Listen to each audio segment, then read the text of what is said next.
Are we recording? Want to do a countdown? Oh, we're recording now. Hello to everyone watching in the future. Okay, let's begin.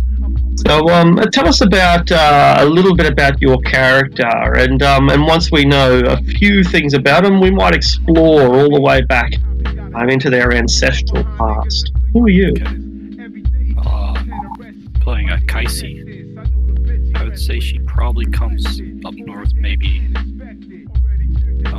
probably in the Narfell region. Maybe in the tribe up there. Excellent. So, Narfell is a truly blasted land, a very long way from Waterdeep indeed. Thousands of miles. And it's a savage land of barbarians who have no idea of the ancient legacy of their own ancestors, of which they are kind of the inheritors, but they more often they shun their own heritage rather than embrace it. For their heritage is of demon worship. So let's have a look at your tribe just briefly. There are a lot of demons out there, and they're all pretty much represented among the tribes of Narfell. Orcus, the demon prince of the undead. Demogorgon, the demon prince of savagery. And Bratst, who takes into his portfolio sex and perversions and other debaucheries.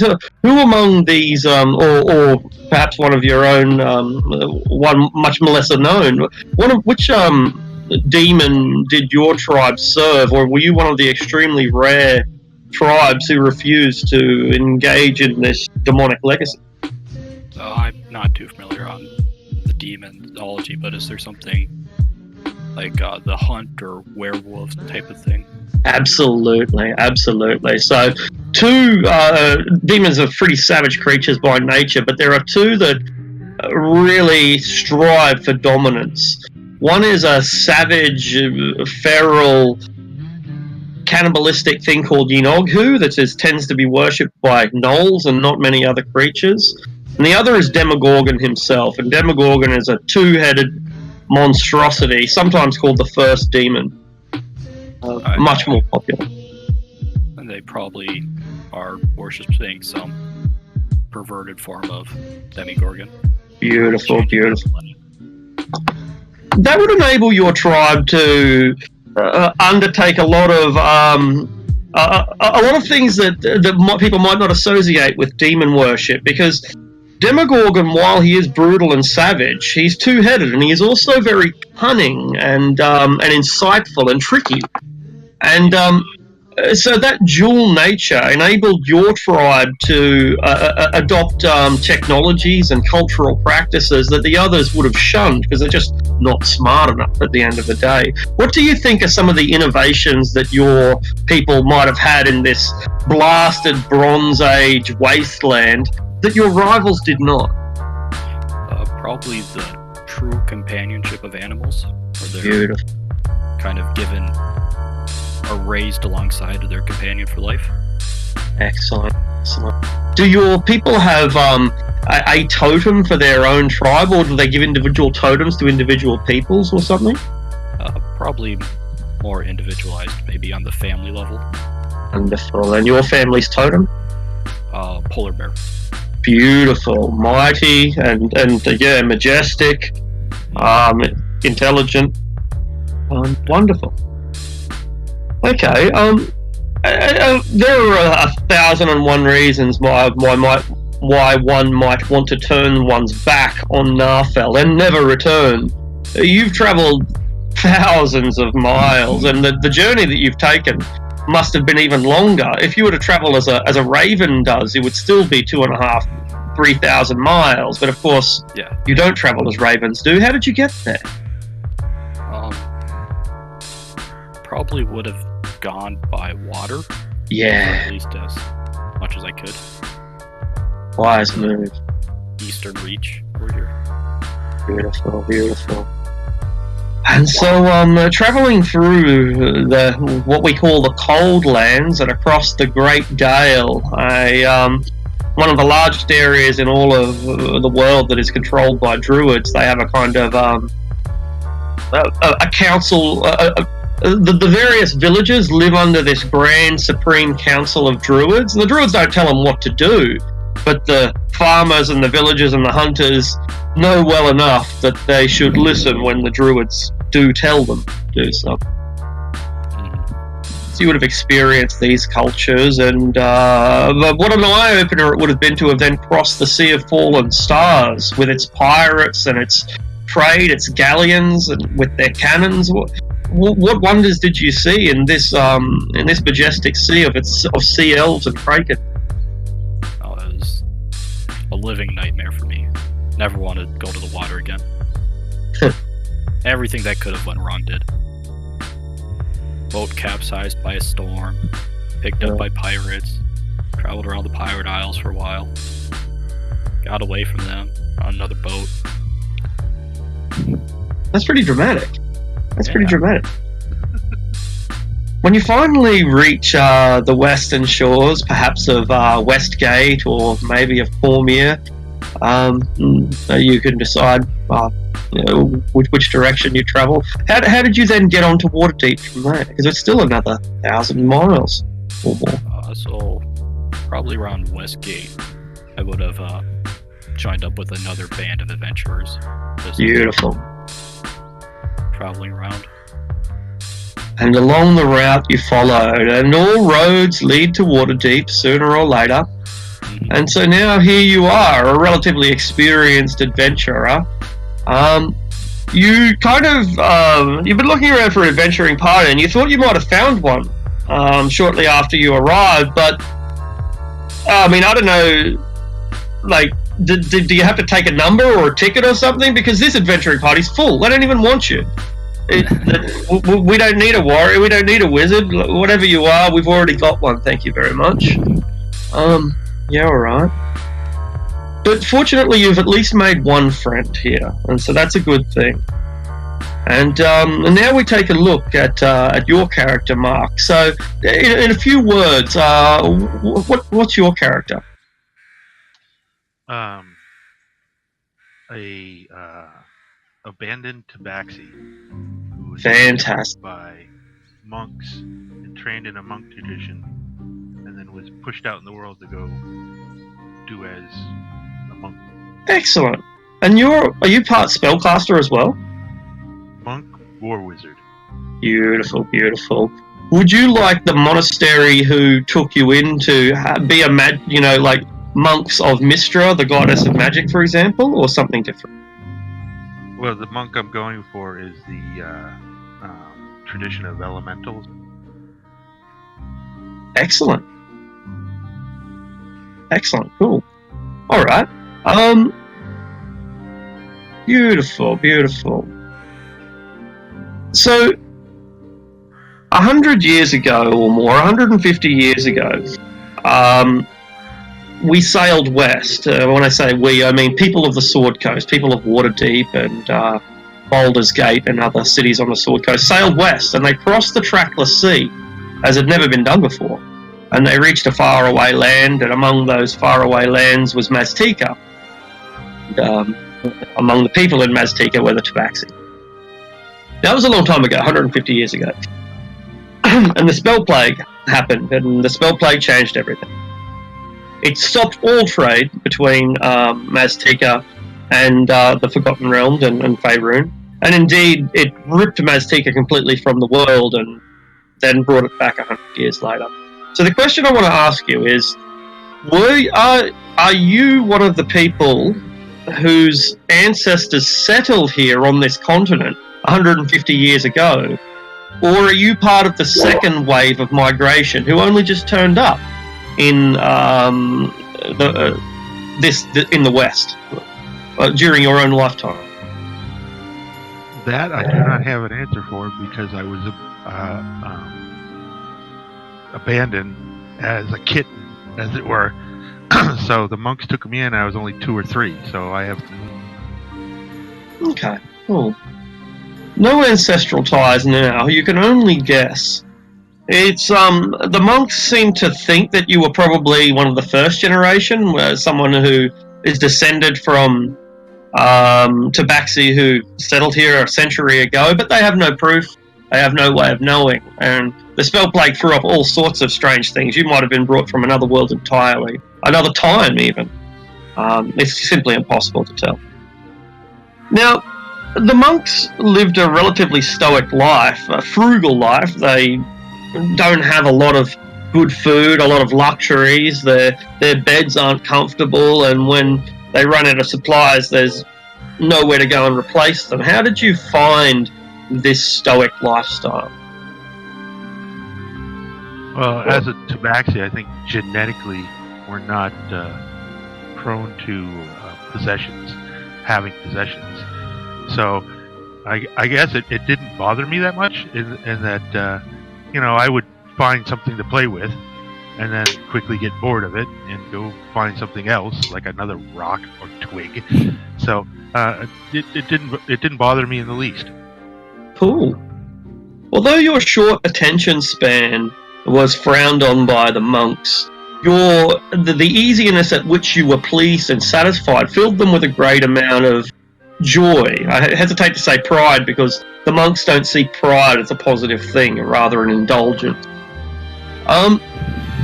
These monks they took magic very seriously as a force of nature, and they were attempting as a philosophy to try to blend the various paths of magic into a kind of a single thread. And that involved pulling on the forces of elemental fire and elemental air, mixing elemental water and elemental earth, and combining them all into what they hoped to create was the Philosopher's Stone, a kind of metaphysical concept of purity.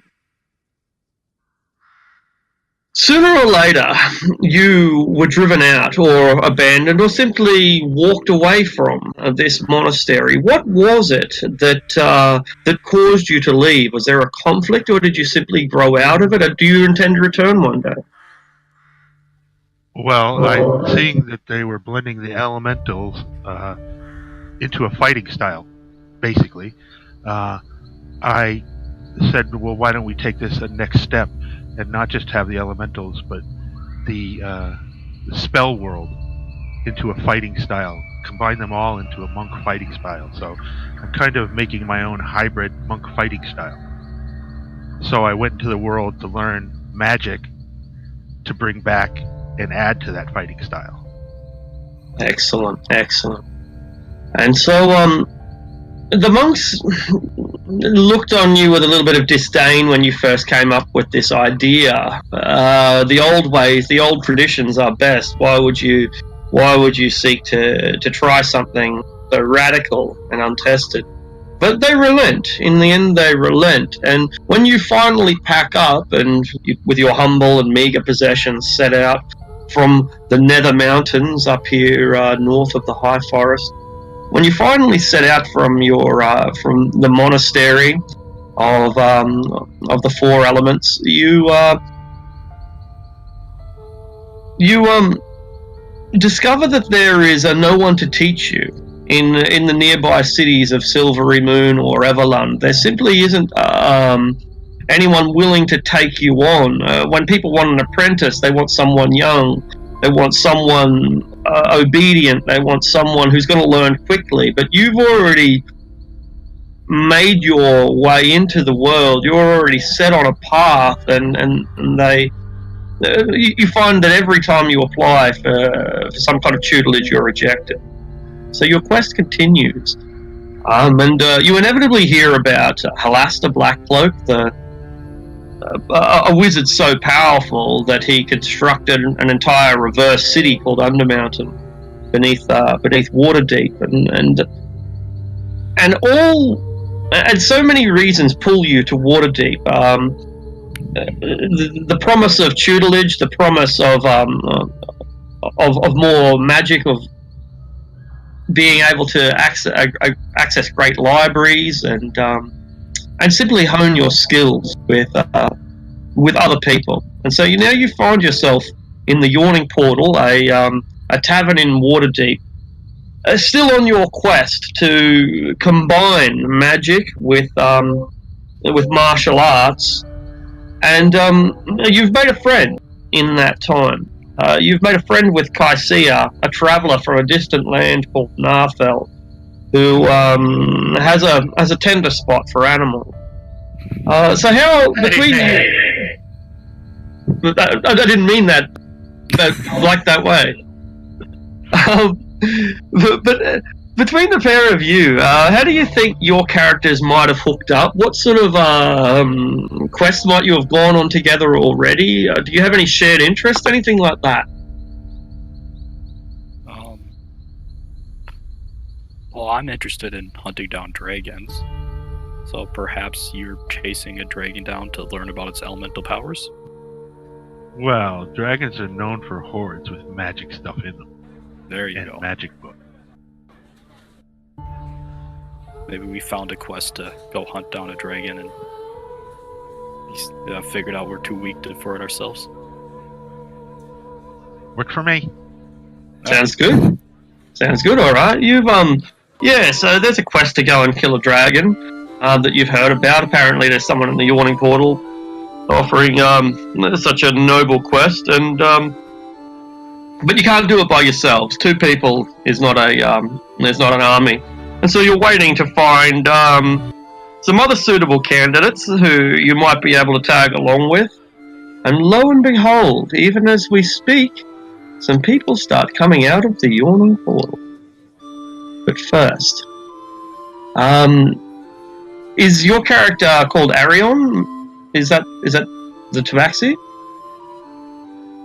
Arion? Ariok. Yeah. Excellent, Ariok. Do you have a picture at all? 'Cause if not, I can give you one. But I'm working on it still. yeah, cool. Just handy to have token, and if we're going into the Undermountain, we're going to definitely need them. That's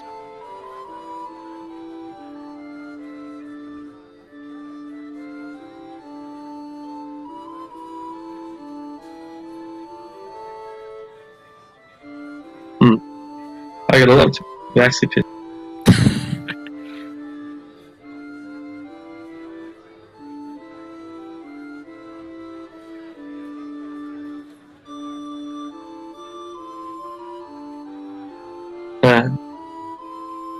Are you male or female? Up to you. Alright. Death pussy it is. Love that. I have a lot of Tabaxi pics in my my anime folder too. Yeah, in compromising positions, I'm sure. Educational. Instructional. Alright. I won't worry about making these tokens up properly yet. If you go into Undermountain, I'll do it then because you can't. I won't worry about it. Okay, so the pair of you are sitting at a table here in the Yawning Portal. The Yawning Portal is a world-famous establishment, a world-famous tavern, most notorious because it provides a direct link from the surface, from Waterdeep, down into Undermountain, perhaps the most notorious and along the largest dungeon in any world. And as you wait, drinking your thinned ales, eating your stale peanuts, and smelling the beer-soaked floor, the sound of a chain, chink, chink, chink, chink, chink, chink, chink, chinks up, and people begin to emerge. Who comes first, and what do they have with them? I do believe Lucius was going up first. I'm not sure who with. Yeah, I'll join you. Let's do it. Yeah, so I'm slowly rising as a mist, aren't I? yeah, Lucius and Sanj will come up. Lucius is really badly wounded, like he took a great axe to the chest 5 minutes ago. And yeah, we've got the gaseous form following us up. Alright. Well, looks like we've got some visitors then, says Darren. Hey, well, come on, get out of there. You're looking worse for wear. Yeah, don't rush me, Darren. Don't rush me. I'll have your strongest drink as well. Make it 2, please. Aye, that you shall. Go on, Bunny, get to work. We're already working, Mr. Durr. Work harder, we've got more customers. I'm gonna pull up and just sit down here. Well, looks like he grabs a drink of his own and sits down with you. Well, it looks like you certainly got into a bit of a scrap down there. Not Undermountain. A bunch of no-good thieves tried to ambush us right before the bucket. Bastard! Yeah, we certainly showed them, didn't we? Huh. Hey, well, I tell you, it's in my wandering down there, I found the other adventurers to be the most dangerous sorts of all. Tell me about it. Well, I will if you want, but that might have just been a euphemism. Not sure. Yeah, just euphemism. Actually, we got something pretty interesting down there this time. Oh, is that so? I would say interesting, is an adequate description. I think so. Zevram, it's probably best for you to put it down outside. Shh. Hey, what is it? A devil mist! A devil mist! Does someone dispel magic? That would be ill-advised. I would not recommend dispelling. I'm gonna put a hand on Sandra's shoulder and if he wants to dispel it inside, it's his own choice. Someone dispel magic! Are you offering pay? Says a priest over in the corner. I'm gonna stand up, take my drink, and kind of just move out this way a little bit. Kill it! And your dragonflies are the spell is dispelled, and you revert to your regular forms. With a dragon in tow.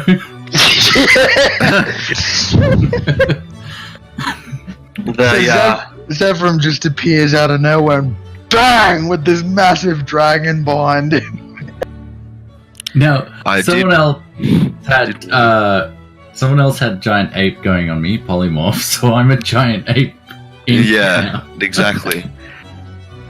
Turn to dead and giant ape on you, or polymorph on you, I believe. Yeah. Yeah. All of a sudden, a giant ape and a dragon appear. Durnan, we said Mark's probably going outside. I did warn you, Dylan. I'm sorry, but I told you not to do that. And now there's a giant ape and a dragon in your establishment. The bard breaks a string on his lute. Durnan leaps over the bar and grabs a greatsword. And we roll for initiative. Oh dear. Oh my god, I'm not even ready for this crap.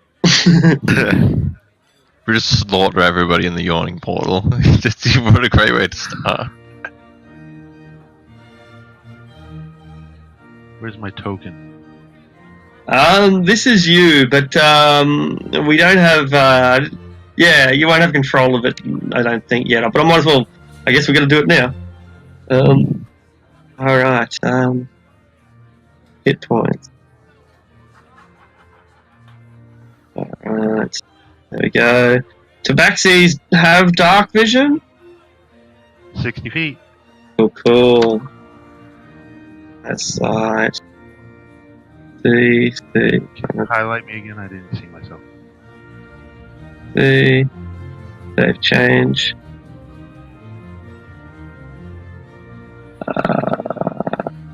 There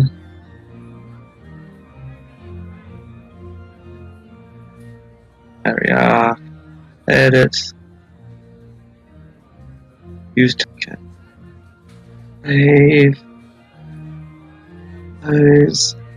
Drag. Drop. And now, you might be able to use this token, I hope. See if you can move it around. Got it. Is it moving? Can you move it around? Good. Okay, good, it worked.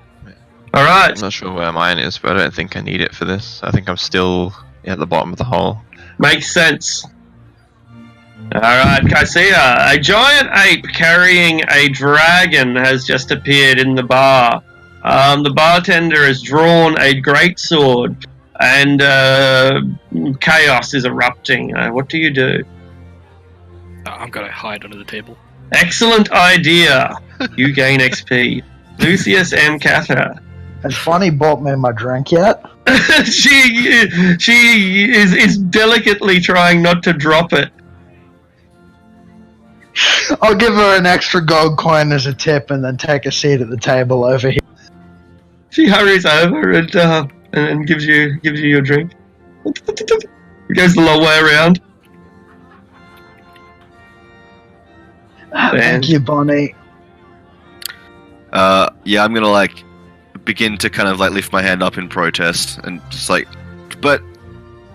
then see kind of Lucius sit down with his drink and all right. Just another day. I sit next to Lucius and rest my chin in my my hand, and that's me. If you damage that dragon corpse, we're gonna charge you for it, Dernan. Your only companion, Ariok, has just hidden underneath the table as a giant ape carrying a dead dragon appears. I look down with total contempt. And let's see, the dragon is not a threat, so I don't have to worry about that. I guess I'm gonna, how big is this ape? King Kong size? What? Yeah. So the yawning portal has been destroyed. It's about to be, yeah, but not if Dernan chops its arms off first. I am gonna use... This is gonna be so bad. Oh.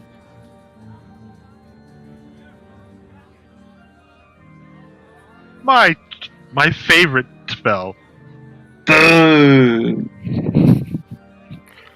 Into the ape? Into the ape. Alright, apey. You're like this wind blows up against you and it blows the hair out of your face and then your fringe settles back in front of your eyes like a Warner Brother cartoon. I get a nice breeze up my ass. Yeah. And then I make my movement, which is to run away. Alright, do you attack the tabaxi as it flees? No. Aldrich, it sounds like there's chaos up above. You're at the bottom of a 200-foot pit, are you? Or are you in the basket, or where are you? I'm the last one, so I don't know if the basket has risen yet. The last thing I've done was place a Leviatar holy symbol upon the knocked out potion lady. The bucket goes into freefall and comes plummeting down towards both you and Lorvan. Both of you make dexterity saving throws to get out of the way. This is it. This is how I go out. I get crushed by a falling bucket.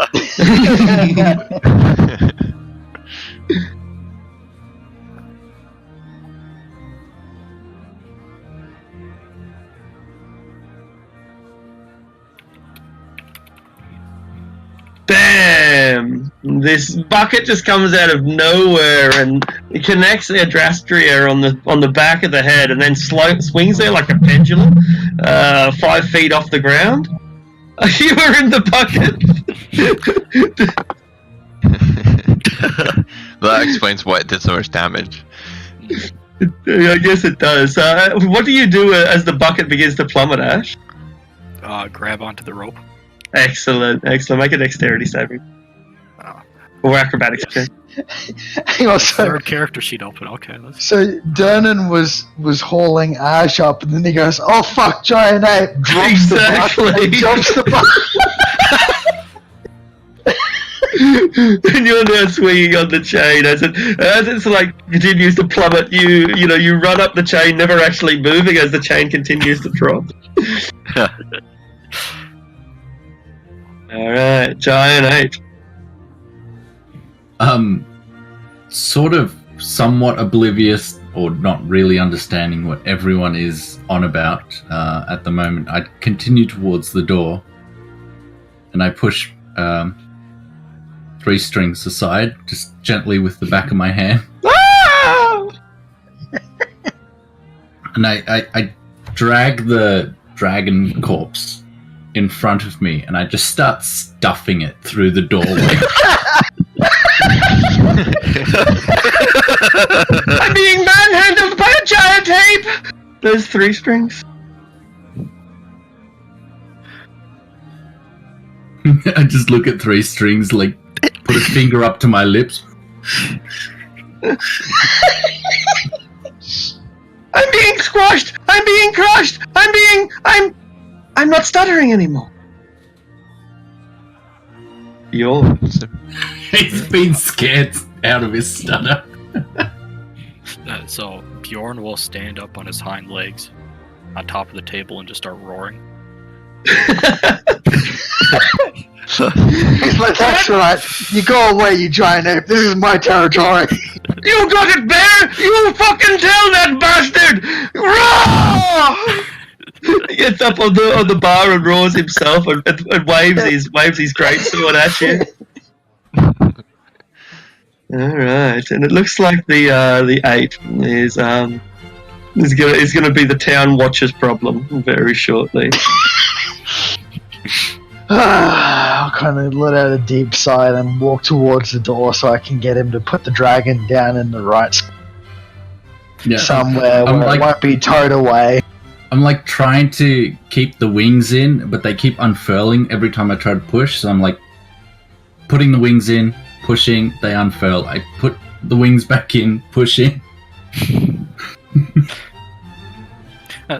Excuse me. Who are you people?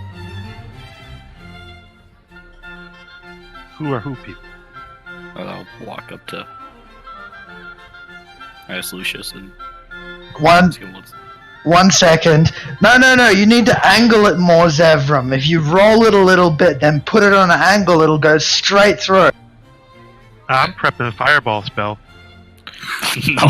Oh. I turn around at Lucius and I just like push him with the back of my hand into his chest to like shoo off. Oh, fucking bastard. Just... We need Ash to stop the spell. Although I think she might still be where is Ash? I'm gonna like. She's climbing the rope right now. Yeah. So is it like can I look down into the hole and would I be able to see like Ash at all? Yeah, you can. She's almost at the top, and Dernan looks over and says, "Oh, you're okay. You don't have to pay the fee." Thanks, asshole. Oh, that's gracious, isn't it? Ash, when you get up here, actually no, we still need to get the corpse through the door, don't we? Oh, jeez. Well, I'm gonna fix that wing problem. I'm gonna make it a fried dragon. No, that won't be necessary. Please refrain from doing that. That's an internal discussion. I think we're gonna have fried dragon for dinner. You will be executed if you do that. Oh, if he even lasts until the watch arrives. Yeah. Just a warning.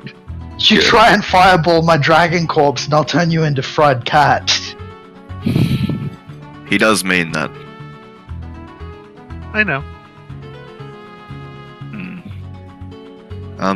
To answer your question, we're a ragtag party of adventurers, and we've been doing the rounds down in Undermountain. And as you can see, we got lucky. Well, not so lucky, as I gestured to Lucius's axe wound. Well, the dragon didn't cause that, did it? No, this was How did you describe them, Lucius? A band of petty thieves? I would say so. Xantarum dickheads. Hmm. Here, let me help. I'll cast Cure Wounds on you.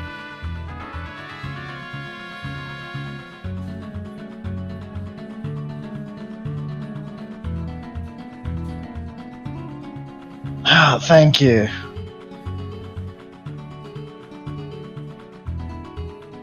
That does help quite a bit. I'm at the bottom of the well and I'm gonna yell up, Durnan! Hurry the fuck up and pull the goddamn bucket up. Alright, it's on its bloody way, you fucking masochist.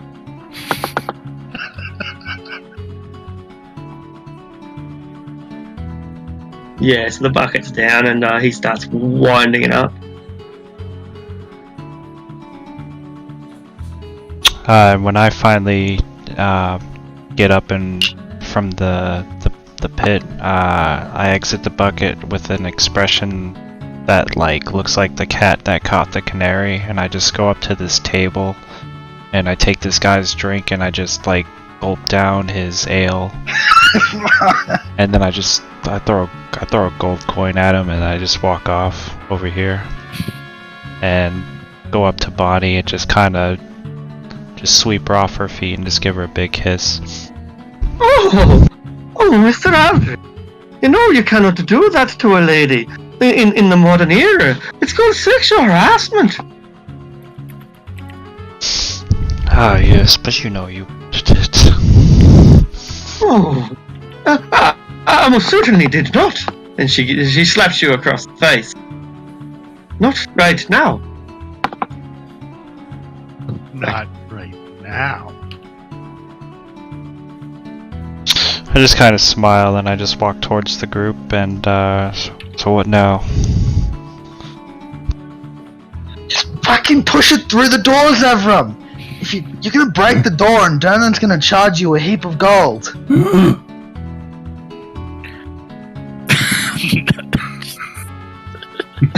my god. Who are you attacking? I'm punching it through the door. Roll for damage. God damn it. And again, that'll do. Boom! You break its wing bones; they just shatter within, and yeah, it's all twisted and mangled, but you get it out there. Evram, you fucking idiot! I'm gonna tap my crook on the ground and use it to cast Dispel Magic.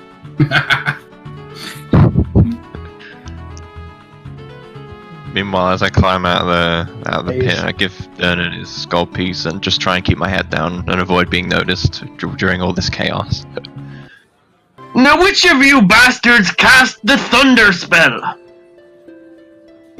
Go on, who was it? It was you, was it? Who? I'm just looking around. Yeah, I think it was my friend. Oh, He well, didn't want to hurt anyone. He was just scared. each of them chairs is worth 17 gold. But I tell you what, if you give me 50, then that'll cover all the damages. I don't think this thunder spell hit any of the tables. I mean, I had to arrow it up at his nuts. Oh, well, that was tactical brilliance then. Good, well done. Well, that was very considerate of you. No, I definitely think the damage was done by the thunder spells and not the giant ape, so clearly it shouldn't be us that has to pay for it. Oh, well, I wouldn't want to have to get the Magisters involved. They'll throw in their own service fee. Why don't you just split the bill? Well, I've got a better idea. Why doesn't the priest who dispelled the cloud pay the bill? I did warn you, to leave the cloud as such, and subsequently here we are. Yes, you're right. You're the one who dispelled the cloud. Why don't you pay the bill at the temple? How about we get the fuck out of here while he's distracted? Yeah. I distinctly remember you saying that you wanted someone to dispel magic. I merely asked for it. In fact, you owe me 100 gold for my dispel magic. I bloody what? Fight! Starts writing him out a bill. Archa, maybe don't encourage this. Let's just leave while everything's okay. Yeah, I go outside and I immediately look around to see if I can find maybe a wagon or a cart, or someone with a cart, I guess. Yeah, I'll go out with it. Okay, how big is this dragon? Because you're gonna need more than you're gonna need a bigger cart. It's large. Well, I think say it's 3,000 pounds. Yeah, it's got like a wingspan of 30 feet or something. So yeah, I imagine it's quite big. You're gonna need a boat. And it weighs 2,700 pounds. Yeah, okay. Cart? Hang on, how about we just go with the giant ape plan again? You're right to walk a couple of blocks, right, Zevram? I'd be attacked like Durnan back there. We'll escort you this time. Maybe Sanj... Oh wait, no, Sanj can't prestidigitation. Maybe I can prestidigitation like a bow tie on you, and we'll act like you're just heading for the circus. You know, I'm feeling very used right now. And you're doing a fantastic job. Why can't one of you do the whole monkey business? Well, I already told you it's very difficult for us to concentrate on the spell if our intelligence is halved. With you, it's not so much of a difference. That's a fantastic point. Because he has no intelligence? I Well, he is a very I intelligent remember young that. man. I'm Just going in his to own remember way. that, Lucius. Zevram, I'm just saying you're really helpful. We wouldn't be able to do this without you. Alright, go on then, but the Griffin Riders come. I'm killing one of you first. Noted. Before it gets to that, perhaps I could lend a hand, says the Lester Silvermane as he comes up. I happen to have a coach here. I'm not sure it would be barely big enough to fit that creature in, but I think that it might make it. That would actually be rather grand. On the way to Leicester, we actually had something to talk to you. Aye, and I had something to talk to you about. Perfect timing then. Very good. He whistles and gets his own coach, talks to his coach driver who organises a second one, both of them very large. One contains the dragon, and one's big enough to contain the rest of the group. Might I introduce to you a couple of associates, Kaisia and Aria. They recent arrivals to Waterdeep that I've been working with. Hello there. Greetings. Wait, are you the one that fluffed me? Is he still an ape? No. No, you don't look like, no. Give her a suspicious look. I give him a suspicious look right back.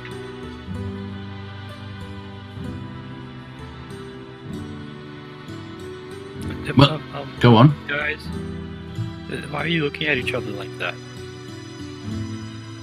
Never I think mind. it's love What were at you first talking about? sight. I'm thinking, no, it's time for a rumble.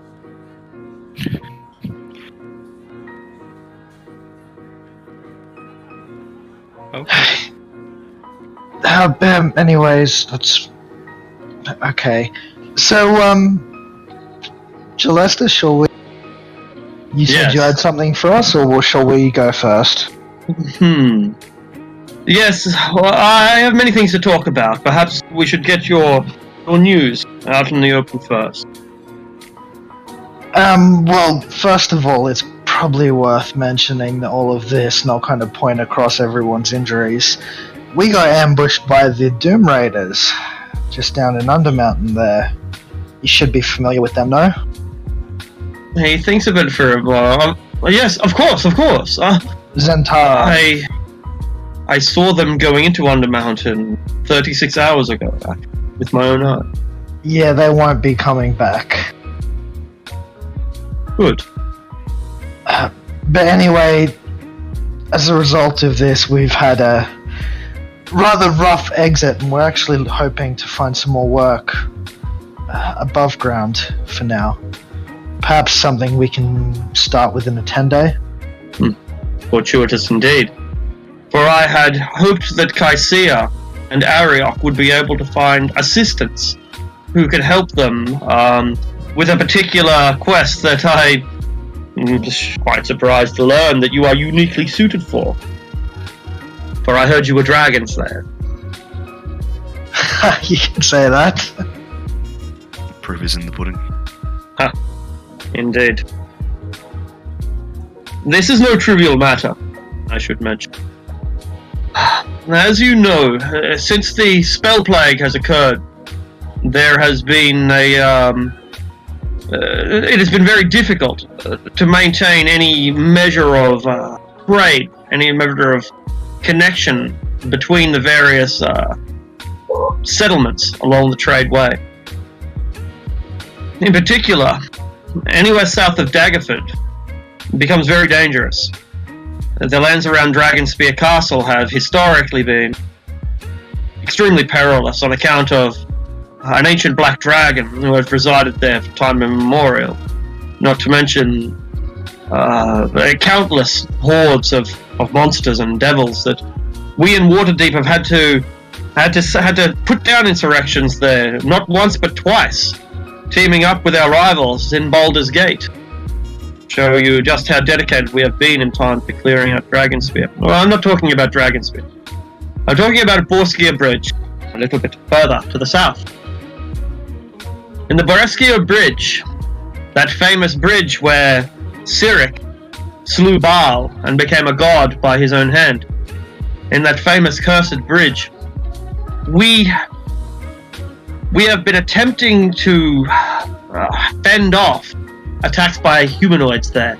Lizard men led by a dragon, a black dragon. If we cannot keep Borskia Bridge safe and under control, if we cannot maintain proper mercantile trade, the Lord's Alliance will fail. The North will fail. Waterdeep itself is utterly reliant on imports, on exports, and the trade way is the single most important road in our world. If you could monitor the rebuilding of Borskia Bridge because of these attacks, then you would give civilization a chance. Indeed, you would be crucial to the rebuilding of the North, so instrumental that we would be willing to offer you no less than 100 acres of land. Anywhere along that stretch of road between Borskia Bridge and Dragonspear Castle, or north even. And he points it out on a pocket map that he pulls out. Perhaps right here. This was once valuable territory, but of course, since the spell plague, such claims have become more difficult to hold. Somewhere within that region, perhaps. 100 acres of land. For you to split among your associates, among those who agree to the contract. This is quite an enticing offer. I do have a few questions, though, before we accept, of course.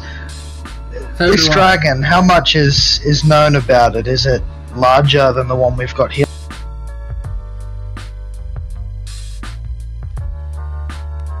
Yes, I do believe by the accounts it is larger. It is a black dragon, aquatic. They spit acid rather than fire.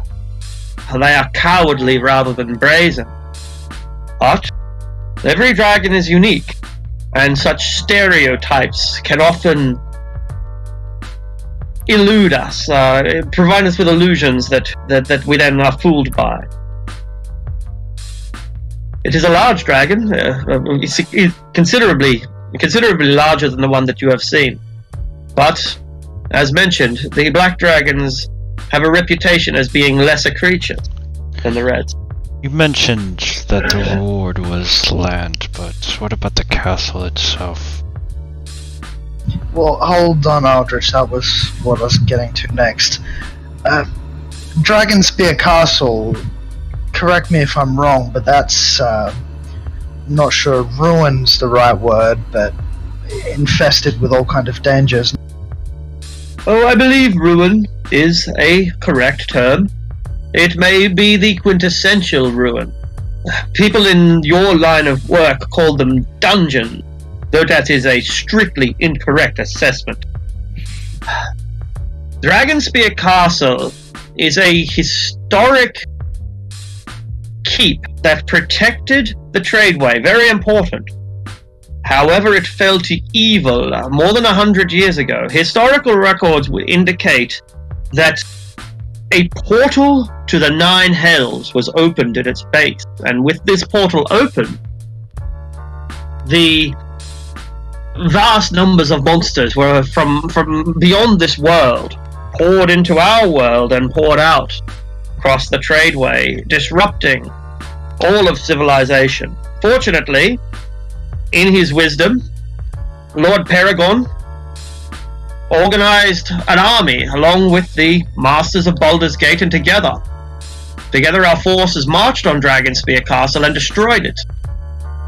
And yet, the threat remained. It was only a generation later when they returned to destroy it again.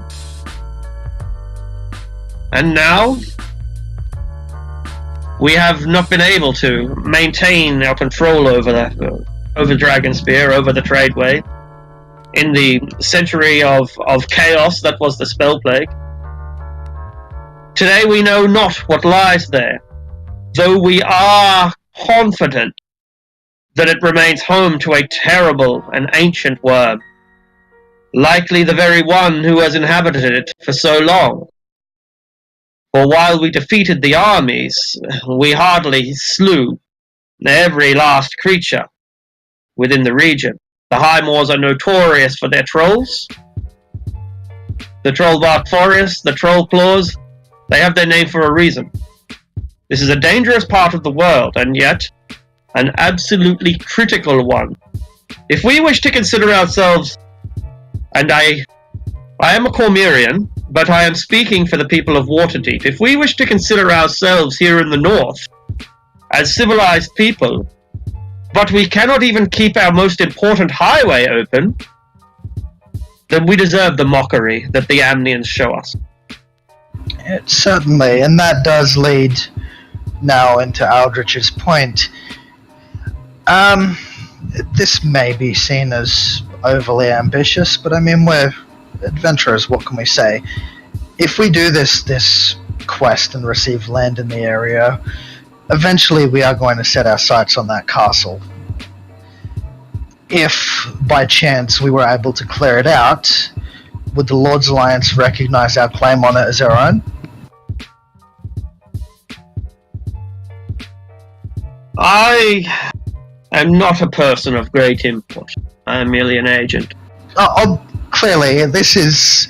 Obviously, it's not an immediate question, but it is something... Like I said, we don't plan to leave the city for at least a 10-day. If you could possibly get an answer to that question? I can do you one better. I can arrange for you to ask Lady Silverhand yourself. Yeah, that's just as good. Great. Haven't seen her in a spell. Get it? Spell? Wizard? No, okay, never mind. Just glances at Zevram and rolls his eyes. You hear a little chuckle from Sanj. What do we want with a swamp anyway? Well, it's not all swamp, I believe. It's not necessarily that, Zevram, it's that it's land on the tradeway. Some potential to make a lot of money off of it. Well, if we're going into swampy country, I'm going to have to buy some new clothes. I'm not going into a swamp wearing this. Yes, Zevram, you can buy some new clothes. That's absolutely fine. All right, everyone heard it. I have permission to take out of the kitty to buy new clothes. No, you do not. You can buy new clothes with your own money. You have to love his persistence and the trial that he goes through to try and get it done. I admire that about you, Zevran. I really do. You'd think he'd have given up when I warded the chest. I'll get that money one day.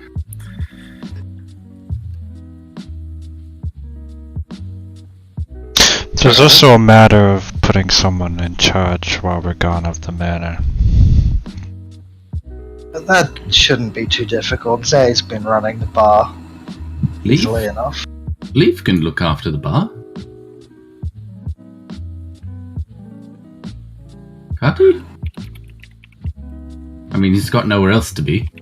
Well, I would rather leave it in Z's hands than the ghost's, but... Oh, sure, yes, both of them can. I just thought that, Leaf being, the senior would take seniority. I suppose Leaf's not going anywhere.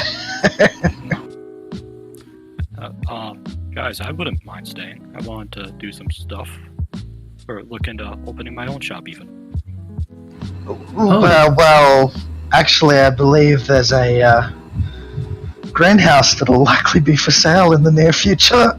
I was Right. kind of thinking about that. Still unhappy about that, Oh yes, we'll be having words about that when we're back at the manor. Don't you worry, Zevron.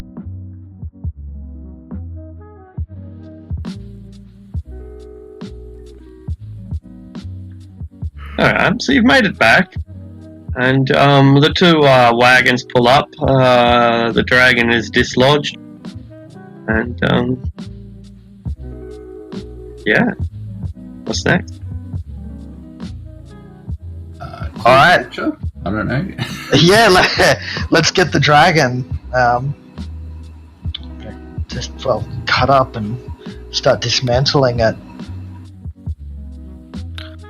Is there anything that I can do in the meantime that might help us out here? I'm not really interested in getting my hands dirty. You think I'm getting... No. Lucius is going to snap his fingers 4 times and just continually cast Unseen Servant. 1, 2, 3, 4. How many spell slots do you have left? I thought you got into a massive fight. Or I thought we were in a massive fight. Oh, well, I mean, we'll dismantle it tomorrow, but I do have low-level spell slots. I don't use them in fights very often. When we get to the manor, Aldrich just strips off his armor and his boots, like he just got back from a hard day's work, and just gets straight naked, and he goes straight to his room, and you hear just sounds of broken glass and screams of ecstasy coming from his room and whipping sounds. Tally turns up not on the downstairs door, but starts knocking on the upstairs door. Knock. Does anyone answer? I'll let Tally in and then I'll go downstairs. I'll just make my way up to Mr. Aldrich's room if that's okay. Yes, you do that, Tally. I'll be downstairs. I think I'll sleep in the tavern tonight. I'm gonna go halfway across town.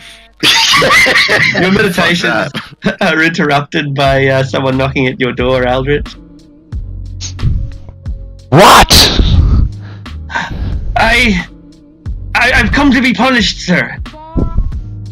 Very well, come on in. He comes in. I'm very ashamed, sir. Strip your clothes. Of course, sir. I deserve this. And we'll leave it at that. And pick up the sponge with your butt cheeks.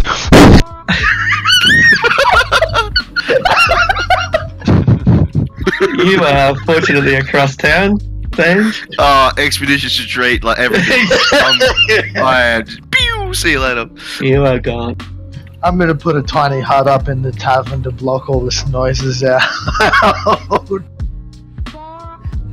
Indeed. Alright. And so, So what are we doing? We've here we are. We've got the treasures that we've brought up from our assassination. Do we do anything with them?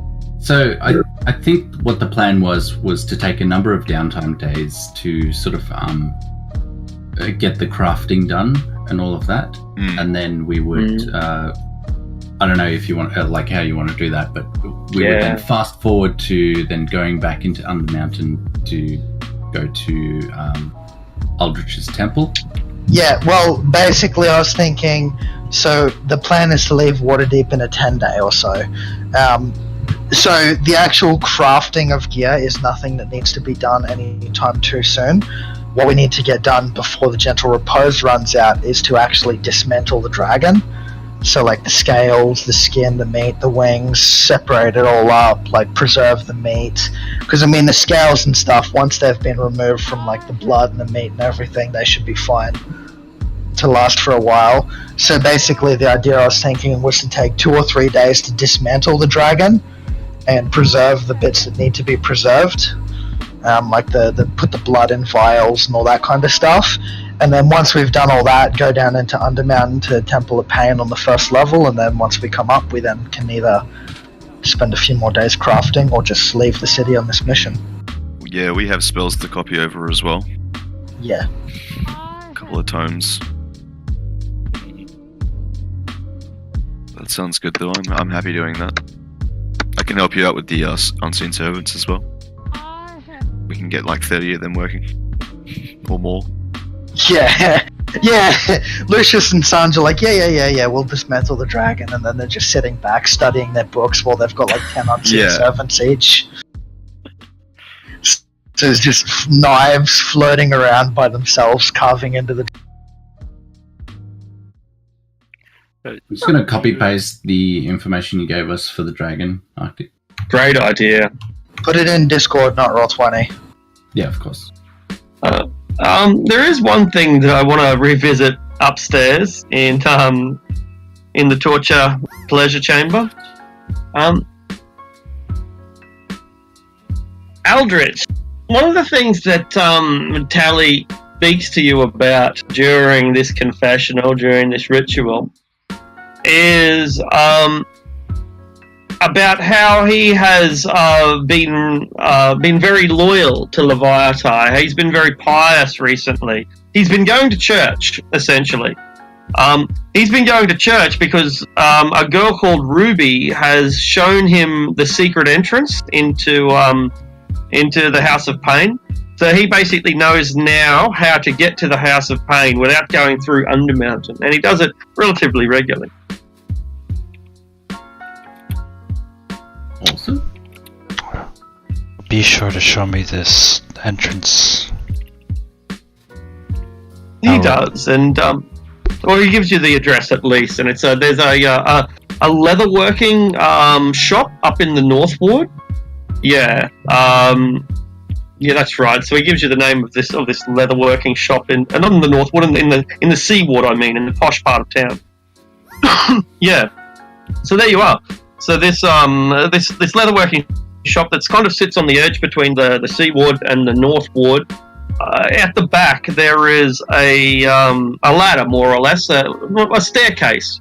And this ancient staircase was apparently carved like a century ago or more. Tally spends like 12 minutes talking about how, the staircase carved 120 years ago, blah, blah, blah, granite, blah, blah, blah, stone tools, blah, blah, blah.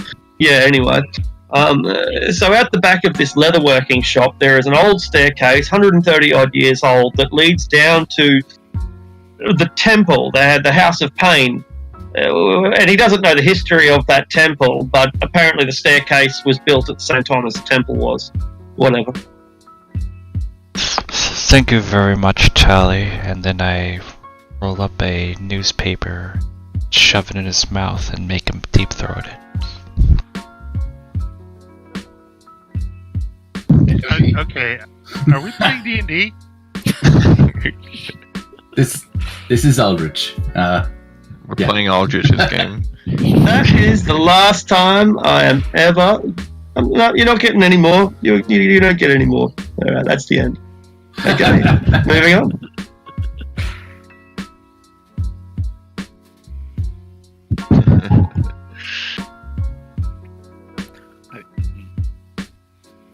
How big was the newspaper? Jeez. This is... Logistics behind that sound really complicated. Arctic, I forgot to write one of the spell books down. Can you grab the spell book that the Drow gave us? Yeah. I mean, I can remember what spells I had that I didn't have because there was only 2, which was Avard's Black Tentacles and Cladkill. But can you grab that again so Sanj can see what was in it as well? Razirul? I think that was it. I don't know. I'm surprised it's not here. Might be in his character sheet. I'll need to purchase more paper and ink as well to copy my stuff over. No worries. I think it's like the writer's kits are like 10 or 15 gold. Oh no, the special paper that like and stuff by. To put those spells into my book. Yeah, it's 50 gold per spell Right. level. Yeah. Yeah. Oh, you're just talking about that stuff. Yeah, fair enough. Yeah. I don't even see where Razirul is. Where I put him? I'll find him. It's gonna take a while though. Yeah, well, the main ones were Avard's Black Tentacles and Cladkill, because I have all the other spells, so you can just copy them off me. Sure. Probably need to happen like once we sell whatever we want to sell. Once we've harvested it from the corpse of the dragon. So I am poor. Oh, I'd rather dish out a little bit of the gold from the horde to everyone as a reward for the dragon than actually sell the dragon. We Okay, can make sure. some So you stuff. intend Let's make a dragon flesh golem. I like your enthusiasm. That sounds interesting. I mean, the shield would be really good. Because that seems like something that would be very useful for me. But Oh yeah, if yeah. the consensus is to sell it, we can sell it. No, we're not selling it. We're not selling it. Okay. All right. My point was we've got so much gold left from Dragon Heist. I'd rather just crack some of that out and give everyone Right. a little bit as a reward rather than selling it. Sure. Yeah, that's okay. I mean, like, Okay. I mean more like the So, for example, like the flesh of the dragon, right? Like, I can't imagine we'll be using the flesh to make a shield or cloaks or anything like that. Steak. We've got a tavern. Yeah, but I mean that means we'll be selling it eventually, right? If we're going to be cooking it up. No, I mean we've got a kitchen. We'll cook it and eat it ourselves. Okay, sure. It's a very efficient use of an entire dragon. I like it. All right. How good is your cook? I mean, a Actually, steak that fine needs to be cooked well, don't you think? I will save one of my portents every day for the rest to cook the steaks properly. Lucius is like standing there over a frying pan with the fucking spatula or something in one hand and a crystal ball in the other. The crystal ball, ding ding ding, oh it's time to flick the steak. Now we're cooking with magic. Yeah. This is Got the cooking channel being received directly from Kalimshan via divination magic. Yeah. I get all 24 channels on this bad boy. What the hell is AFL?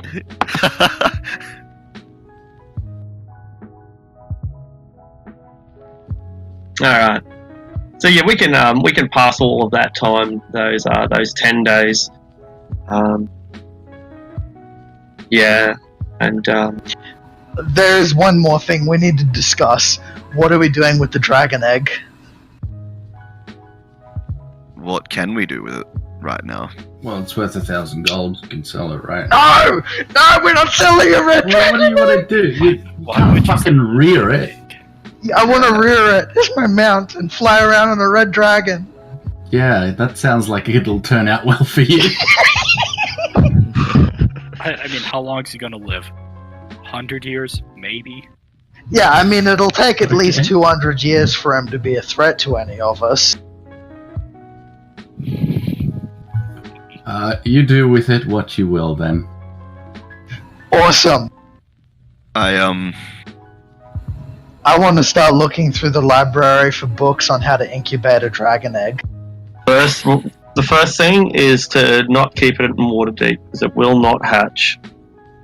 Ah, sweet. We can like put a pause button on it then. That's, then that's not exactly a pause button. That's, you know...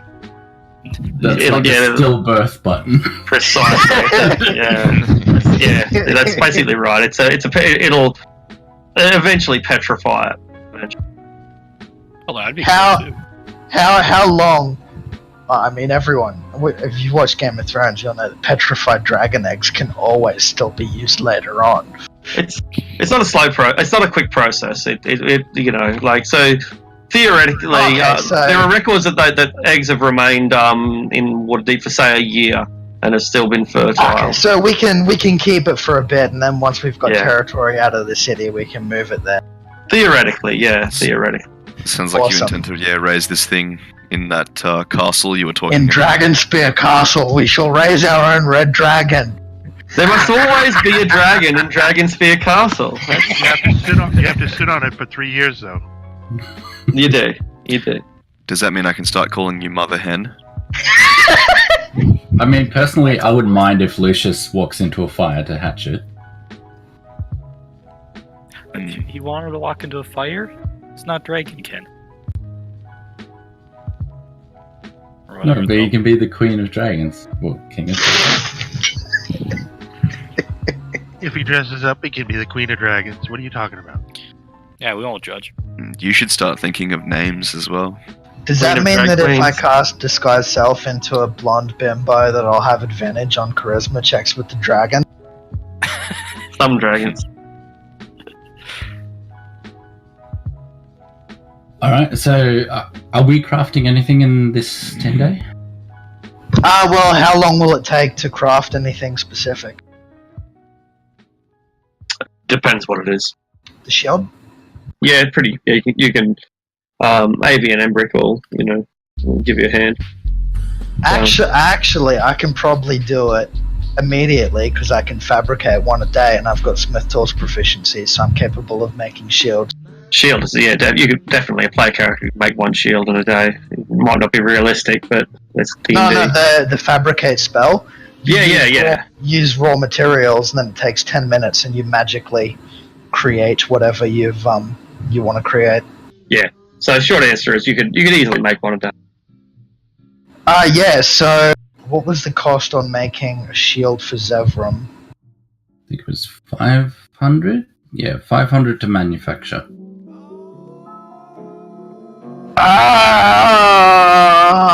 Does anyone object taking that out of the kitty for Zevram, because he kind of frontlines for us?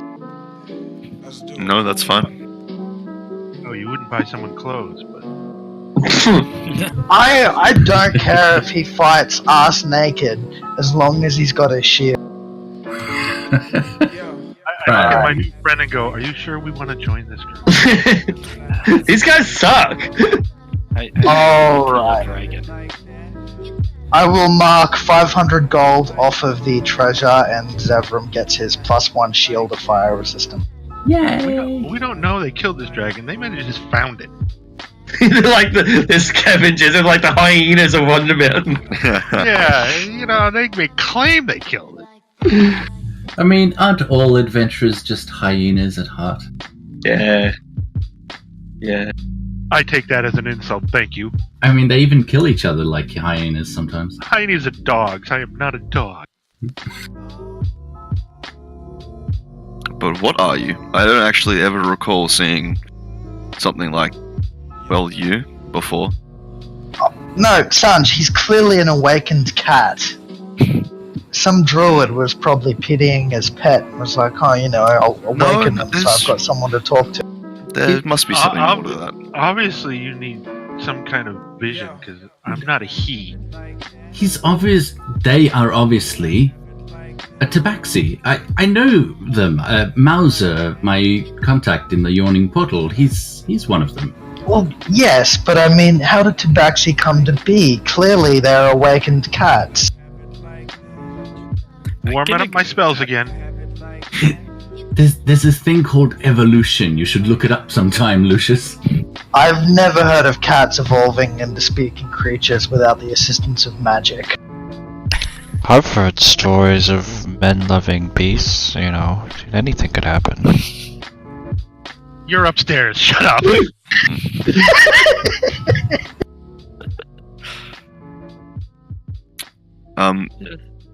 Lucius, if I might inquire about the amount of gold you were willing to give us.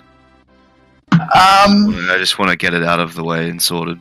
I don't mean to press the issue, of course, but I'm thinking we'll probably use maybe. Oh well, Sanj and Zevram, what are you thinking? We'll use the kitty to buy the corpse of ourselves because we can use this for many things. And in the future, there's components there that are going to be very helpful for us as well. Well, you know me, I'm not that great with money. Nor am I, apparently. 2,000 a head, maybe?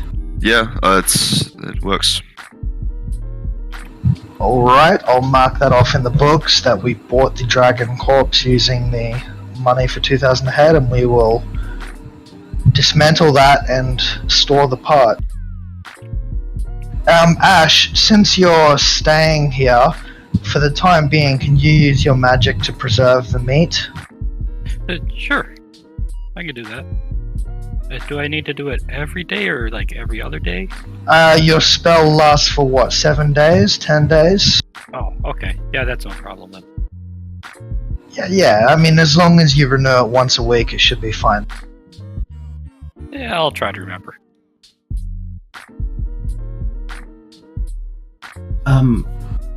Adraste. How are you finding it up here on the surface?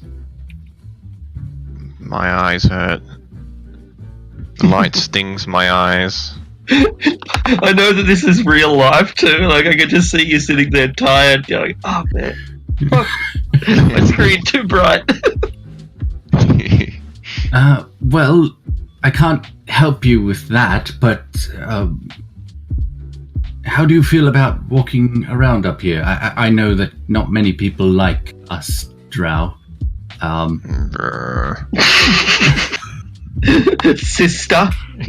Yeah, she just kind of grits her teeth, but she's not in the right kind of state of mind to just get all up on his face about it, so she doesn't say anything. I have something here that might help you acclimatize. You know, you can explore without fear of, being instantly murdered by the populace. What would that be?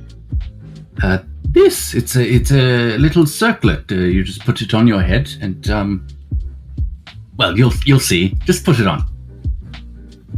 I'm gonna take the circlet and just look at Zevram back at the circlet and give it back to him. It's all right. You think I just put that on without knowing what it does? It's perfectly safe. It is safe. I don't know you guys that well. It will not harm you. In fact, it will it'll make you look quite beautiful, actually. Not that you don't look beautiful already. You are very voluptuous and curvy and can someone please stop me from talking? Zevram, just get on with explaining what it does. Well, it makes you look like a human. Let's see. I'll consider it. I'm gonna take it, but I'm not gonna put it on. Right, in your own time. Worth a bit. Don't sell it though.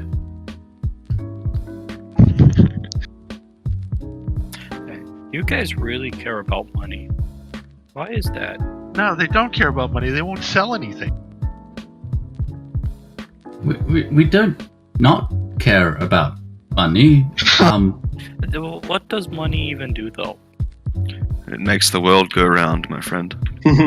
Well, let me put it like this. You see this building we're in right now? Oh. Lovely building. 4 stories, got a tavern, got a basement, alcohol, food, all we could want. Yeah, if we didn't have money, we wouldn't be standing in this tavern right now. Right? Yeah, but if you didn't have this building, you wouldn't have to work so hard for all this money. See, The building has nothing to do with us working hard for money. You got to keep up the building and all the. It seems like an awful lot of work just to keep up a silly piece of. This place Tavern makes. pays for itself. Yes, it generates income.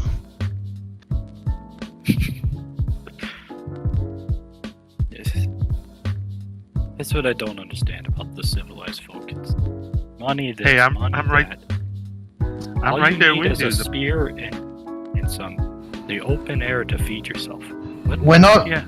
We're Yeah, not. the monks wouldn't approve either. The Dragon Corpse has nothing to do with money. I use our adventuring company's treasury to purchase that simply because it's beneficial for mine and Sanj's experiment. Okay. What is your experiment? What do you mean? Weather's lovely today, isn't it? Yes, I agree, Lucius. Don't mind those two. They're always, concocting up weird things and doing wizardy things. You know how they are. No, I don't. Oh, Yeah, I do. What's wrong with wizardy things? Nothing. Visits are very nice people that are not socially awkward at all. You want to practice magic, are you? What did you say your name was? Sorry. I briefly heard someone mention it. It was Kaisia or Kaisi, and you are pointing at the Tabaxi. Ariok. Ariok. I'm Casey. Kaisi and Ariok. And And Ariok, then I you... point to myself, Ariok. Yes. Point to Kaisi. Yes, of course. Understood. And that's Bjorn. He's Yeah. my best friend. Hello. Bjorn? Well, he's it's an impressive looking bear. Did you... Sorry, Ariok, you mentioned you were practiced at least with some magic, is that right? Yes. Interesting. Though you are a monk. Is that right? Well, you mentioned yeah. monks and a monastery? I'm from the monastery, yes. And we practice battle magic. Fascinating. Very interesting. Okay. Good to know.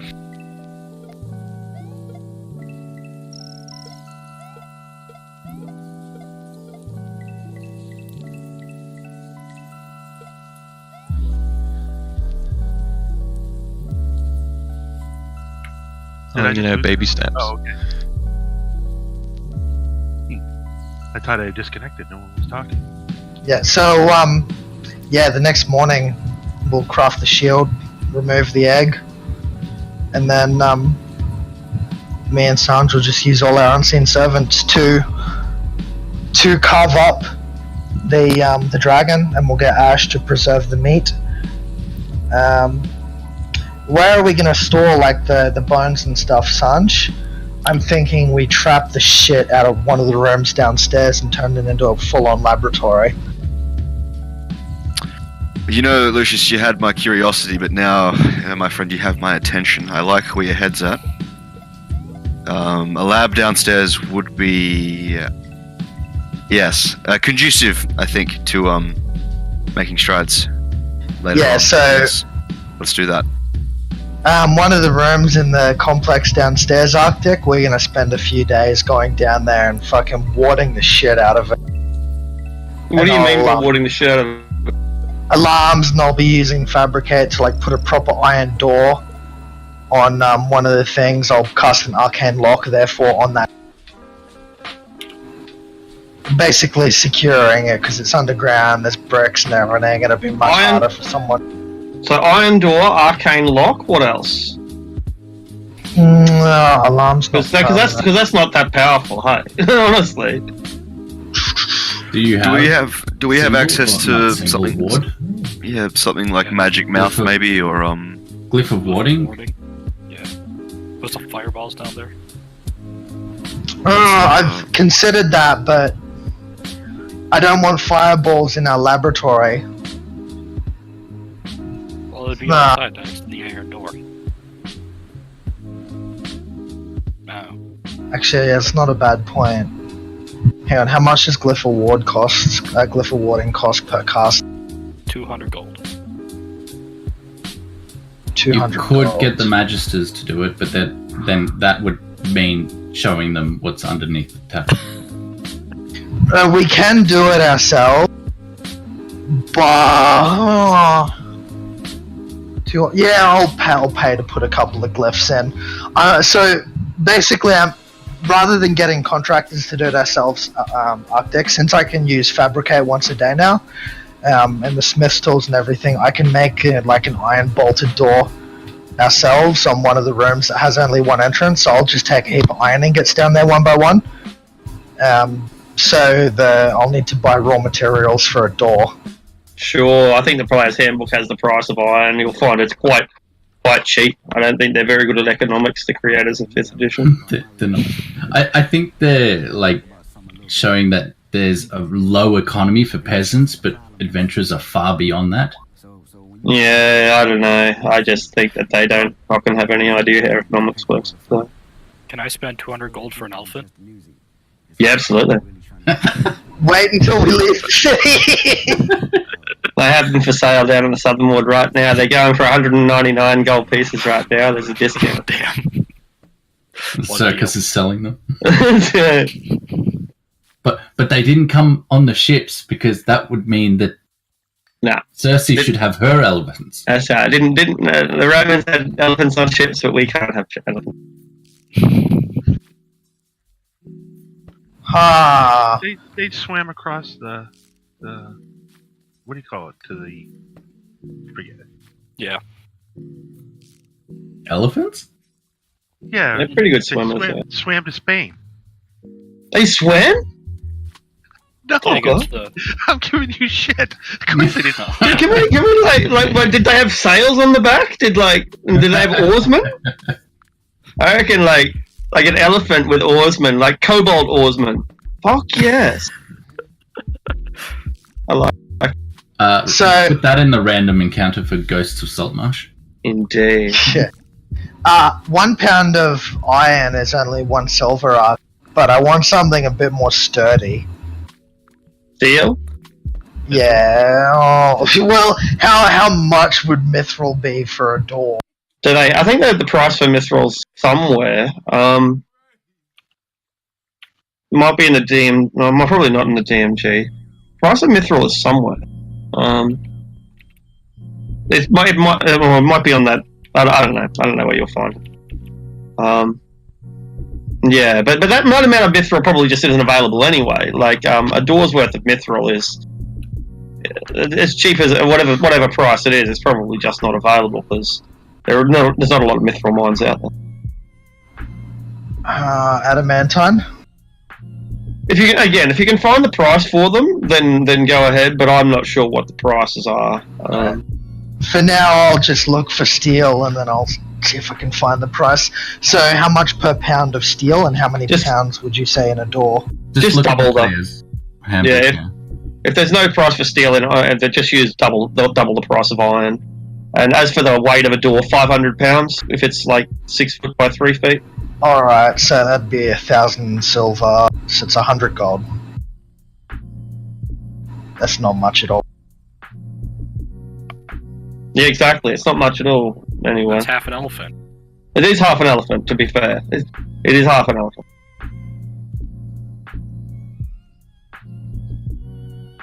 Alright, so yeah, I am going to put that on there, and then, I still have some materials for Arcane Lock, so I'm going to put Arcane Lock on the door. This is only going to have me and Sanj being able to enter. And then I will also fork out 400 gold for 2 glyphs of warding, one with Fireball on the outside of the door, and then... one with Fireball on the outside of the door, and then one with Hold Person on the inside of the door. All right. And are you putting him in Laura Mundir's room? Is that the room that you're using? Like that's Oh, the most. right, there's the secret door. There's a secret Yeah. room there. Yeah.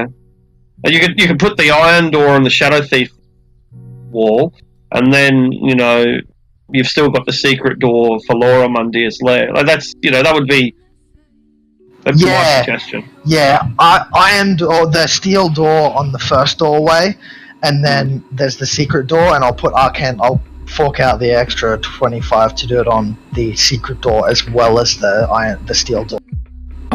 While we're back up on the service as well, I meant to suggest, do we want to maybe look at getting Lehman's secret chest? That'd be pretty good. Yeah. Can either of you cast it? We have the spell slots to cast it, but I don't know the spell. I'm just saying one of us could pick up the scroll, but we would need to get the. You'd have to find someone that's selling it. Yeah, that doesn't sound like a legal spell. So. By the way, I mean, we did just it might be too late for you to change anything now, but I just did notice that you said you took Lightning Bolt as one of your level up spells, right? Yeah, I had done so, but prior to starting today, I had noticed that we'd picked that Lightning Bolt was in one of the tomes that we picked up in Undermountain. So have you already changed that to a different spell? That's right, yes. Okay, never mind then. We will just grab that spell at level 9.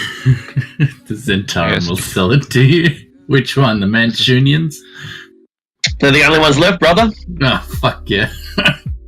Hey, we never collected the gold from killing the Zentarum either. The Doom Raiders. Well, we collected what was on their corpse, so, Yeah, Zevram can walk down to Mansion's base and like, hey, we killed all the Doom Raiders. Yeah, I'm not doing that. Don't want to talk to that guy anytime soon. For a bit of context, Mark, there's an archmage living in the city, a villainous archmage, and he's our enemy, but we keep doing jobs for him anyway. Yeah, we've done one job for it. Inadvertently. How was it inadvertent? That makes perfect sense, I guess. Well, we've done one job for him, and we didn't even technically do the job. We decided to do something else. Yeah. It's a my enemy's enemy is my enemy kind of situation. Pretty much. Yeah. Yeah, so just for a bit of context, that's Manchun.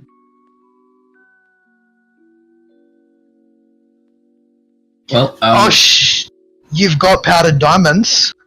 Oh, yeah, 500 gold pieces of it, yeah. Where from? From one of the corpses.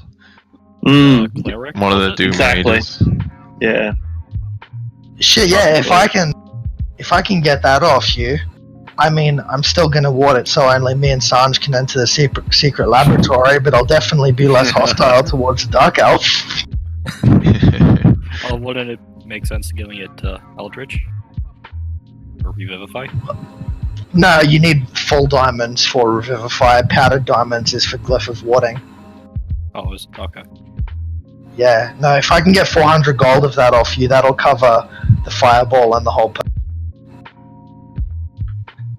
Yeah, if Lucius asks for it, Adrastia would just kind of hand it over without saying anything. Like, she's kind of staring off into space at the moment. She's not really like she used to be, like the initial drow that you met. Alright. Zevra, I'm sorry, but you've been bumped down to my second favorite.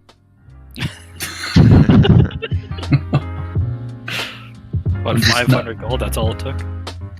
Yeah. It was very, very kind of you, Adraste. Yeah, don't mention it. Yeah, so, Arctic, since we've now got 2 doors down there, the fireball is going to be behind the steel door, and then the whole person will be behind the secret door, so even if the fireball goes off, the actual laboratory won't be damaged. Okay. I'll forget that, but as long as you remember it. Yeah, I'll remember that, and then there's the arcane locks on the doors for +5, I think it is, to the DC to pick the lock or break them down. Cool.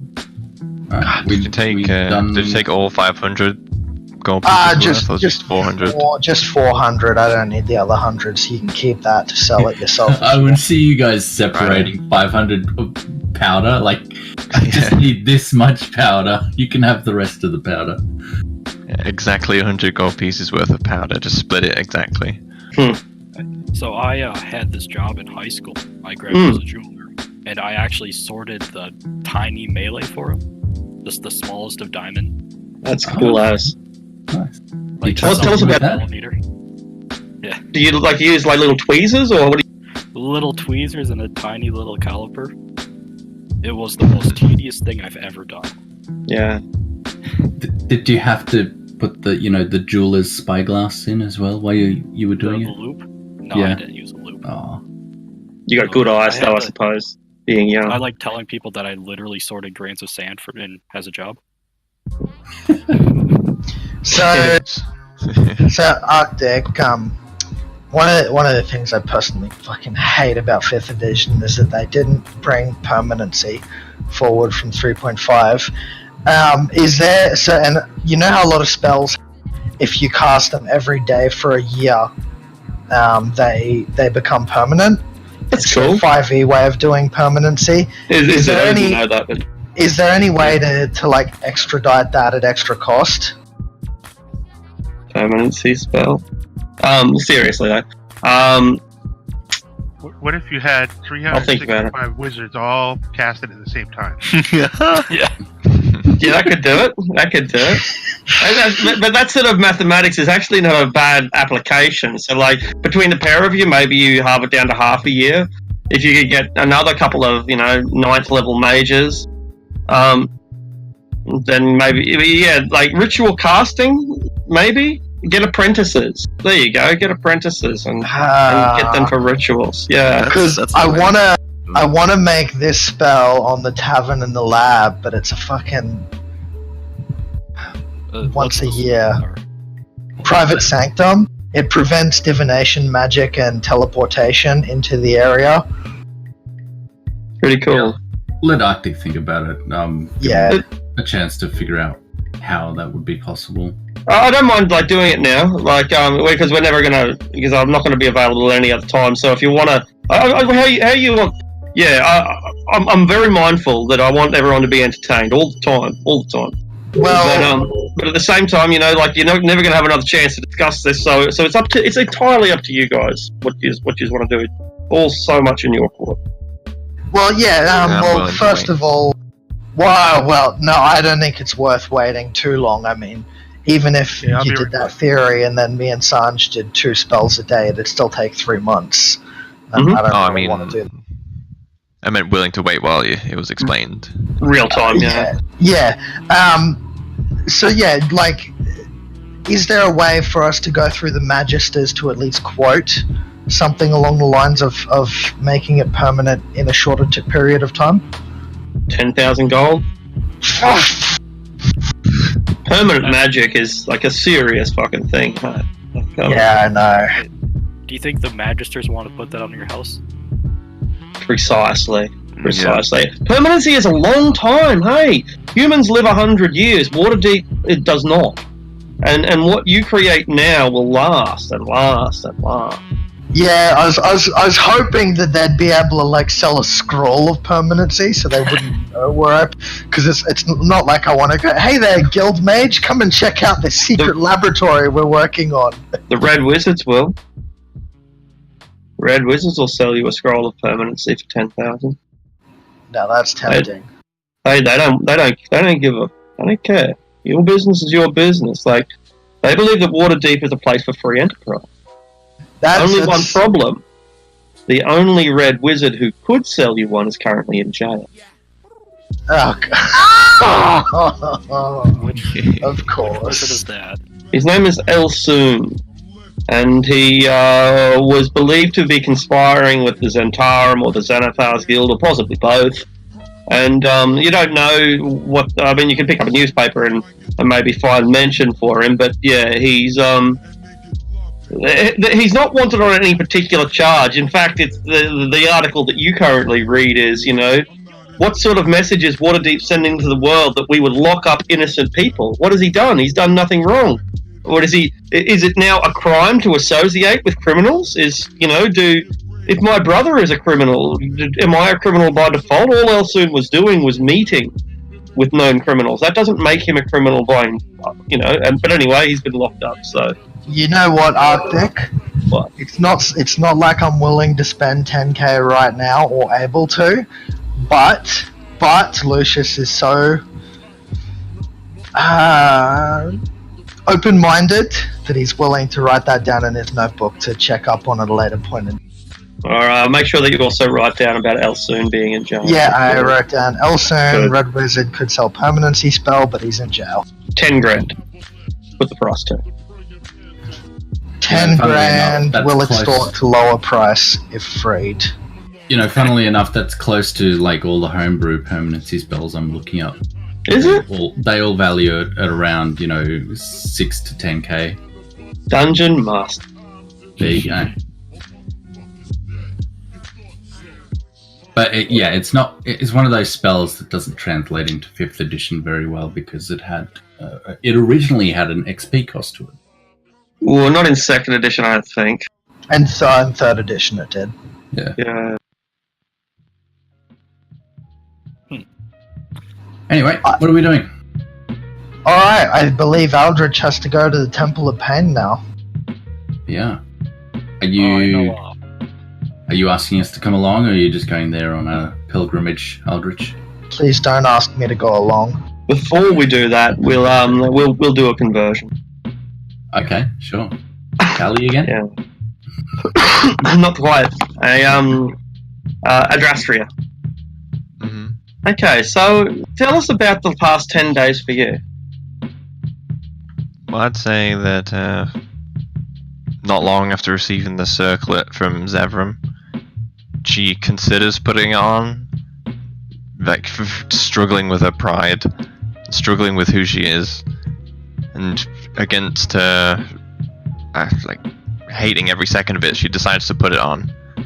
And seeing her reflection in the mirror, she's transformed into a perfectly attractive young human female, which angers her to no avail. Oh, really? That's disgusting.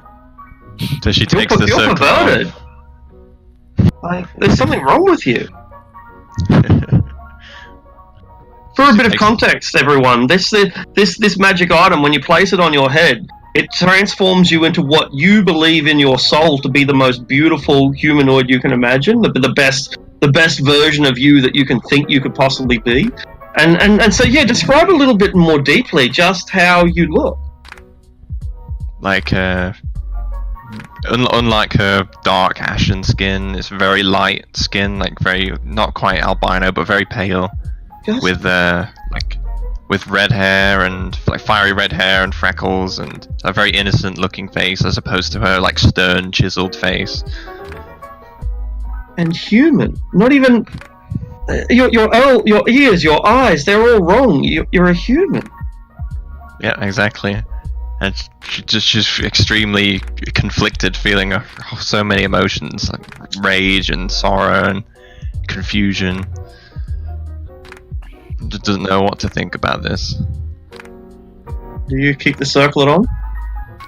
Well, I'd say that she reaches to take it off, then decides to leave on just a little bit longer, and then go explore the city.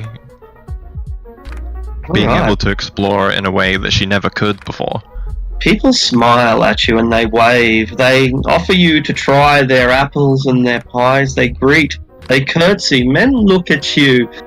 Some of them look at you with respect, but a considerable more leer a little longer than perhaps their wives would like to.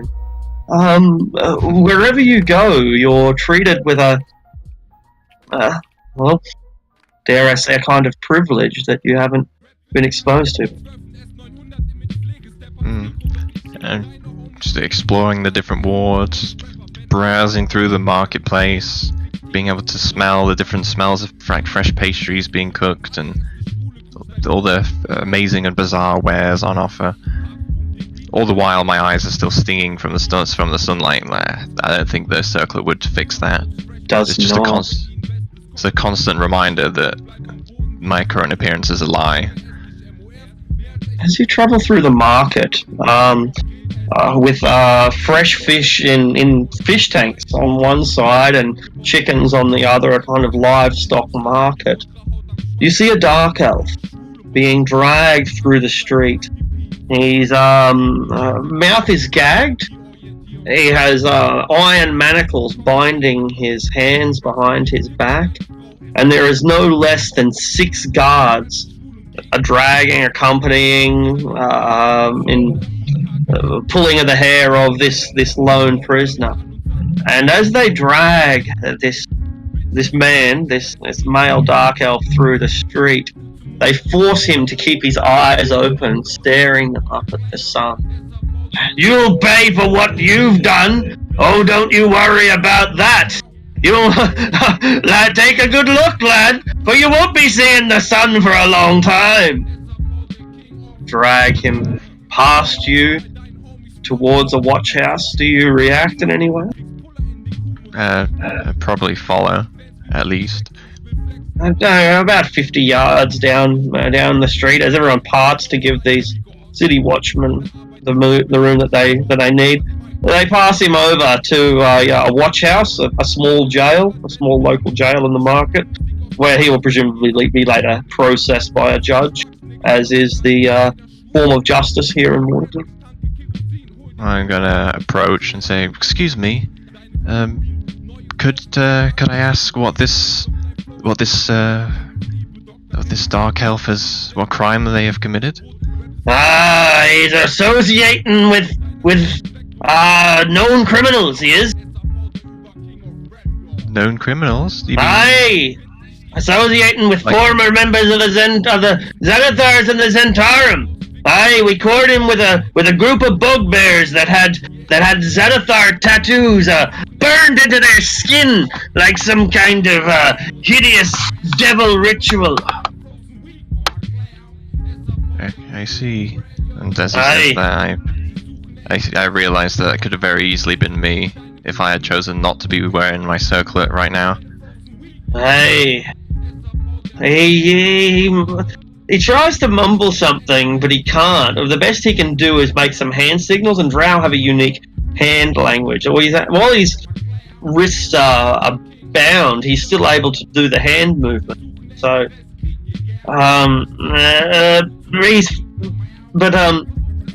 but rather, and so while you're looking at his hands to try to see if that's what he's doing, make some sort of signal, you can see that he whips out a little pin that he, like a small piece of wire that he bent, and he fumbles and fiddles with it, and then puts it in his palm and hides it away. And all the while, the guards are dragging him along or talking to you, and you think that you are alone, are the only person who saw him flip this little lockpick out from up his sleeve and into his. I let out just a slight smirk at the Drow, at his preparedness, and know that if he gets the opportunity, he's definitely going to be able to slip free at some point. But then I start to question: should I allow this? Like who am I? Like looking down at my hands, my white human hands. Like who am I? Am I Drow? Am I human? What do I want to be? And she starts having a bit of an existential crisis as she considers this. Yeah, great. It's a great question, isn't it? You know, you're on one hand you're hoping that this guy gets free because you identify with him racially, and on the other hand, if he is being arrested for some crime, legitimate or not, are you really going for the good guy when you want him to escape? And then these are the questions that you're wondering when you wander past a small establishment, the Sword Maiden. Does anyone know much about this temple, the Sword Maiden? It's the Temple of Illustre, isn't it? Is that correct? No, the Sword Maiden might just be one of those Waterdeep statues, actually. I think the Sword Maiden is one of them. It's one of the statues. Illustre doesn't technically have a temple yet. No. But in recent events, within the books, about a year ago, one of the noble women. The Harper one, Remelia Haventree, I think it is. She sponsored a Temple of Elistray to be built in the ward that's up the top there. What's that one? Seawood? No, outside the troll gate. Oh, the field ward. The field ward. She paid for a hill inside the field ward to be cleared with a big tree erected. So basically, it's going to be like an area for the Elistray worshippers to hang out, and that'll be happening round about now. Okay, cool. All right, we'll use that. And so you find yourself wandering through the field ward, and things are looking more orderly here than they were in the previous months. Not that you'd be aware of that. And on the cleanest part of the field ward is a nice green commons with some goats and small cows and little calves grazing at the base of it. Birds jumping around in the grass, plecking little butterflies and day moths from the air. And at the top of this small green rise are 3 women underneath considerable shade and shielding their eyes, in addition to the shade that's already provided. And you can see quite clearly from their glossomer, dark skin, and their bright, lustrous, free-flowing hair, that they are definitely dark elves, all 3 of them. They're engaging in fairly light conversation, or at least 2 of them are, while a third seems more preoccupied with the horizon. I'm gonna just approach and stand next to them, close enough to hear what they're saying. As you get closer, the youngest of the 3, a pretty girl, lightly dressed, it seems to go for a weapon at her belt, a blade. But one of the elder of the maybe 100 years her senior, one of the other females, the other drow, she halts her and bids her that she show some restraint. Oh, I nod and say, "Greetings, sisters," and remove the circlet from my head and poof back into my original form. Say, tell me, I've never seen so many drow in one place so comfortably here in Waterdeep. How is it that you're able to stand here and chat without being harassed by the humans here? They look at each other. One of them has long, platinum blonde hair. And she seems kind of tight-lipped at your question, while the one who grabbed the blade relaxes a little and lets her counselor, who halted her movement, do the talking. And this woman has glowing blue eyes, and although her skin is nominally a kind of purplish black, it's fairly light. It's kind of an ash color rather than the deep dark color tones that many drabs play. We owe everything to Lera Silverhand, she says to you. She has changed all of the law, all of the culture here. The 7 sisters are a true blessing for all of Faerun, and Waterdeep is very lucky to be under such good governance now, and we are very lucky to live in a time when people are seeing past such superficial things, looking into each other's hearts and seeing what is really important. I'm just nodding my head and very surprised to hear this, because I probably haven't been to the surface in who knows how long. So this is definitely a shock to me.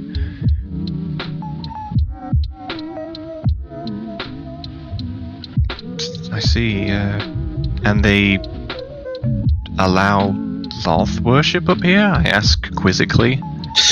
Like, The blonde one hisses. Like, Maybe they do. I think yes. But we are not lost worshippers. But I think yes. You know, there is more goddesses. There is more gods for the drow than just one. Loth is just like the queen of gods. Like your Helm? Your Torm? King of your gods? yes.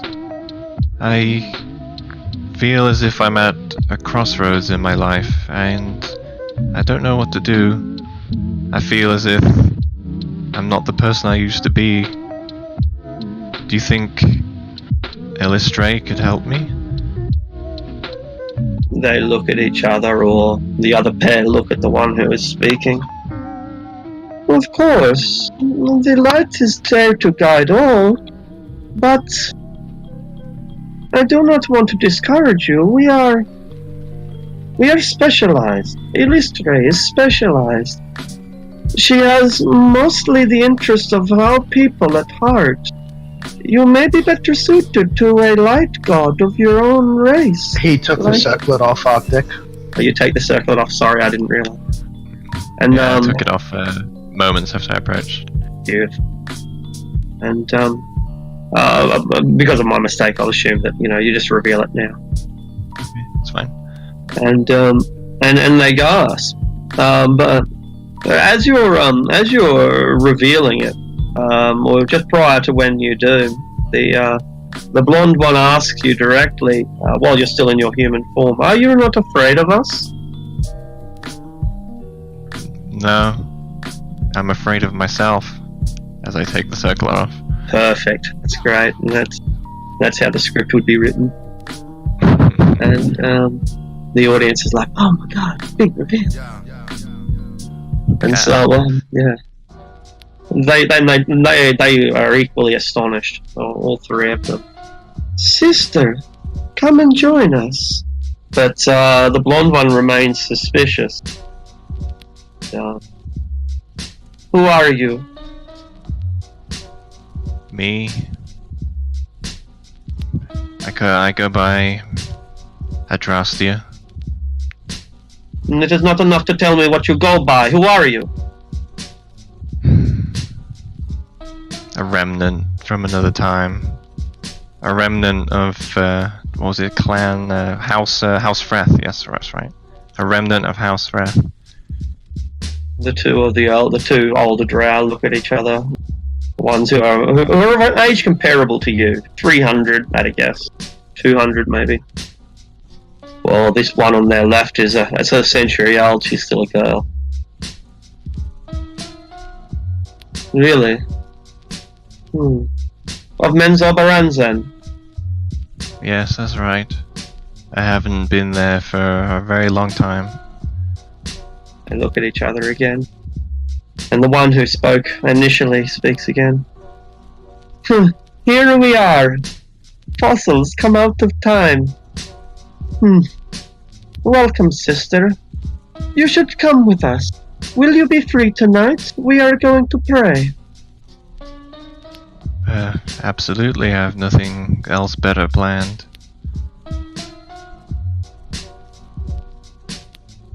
Well, we shall see you here tonight then. I nod politely and then reach to put the circlet back on my head and then just pause there for a moment and then decide to put it into my pack instead.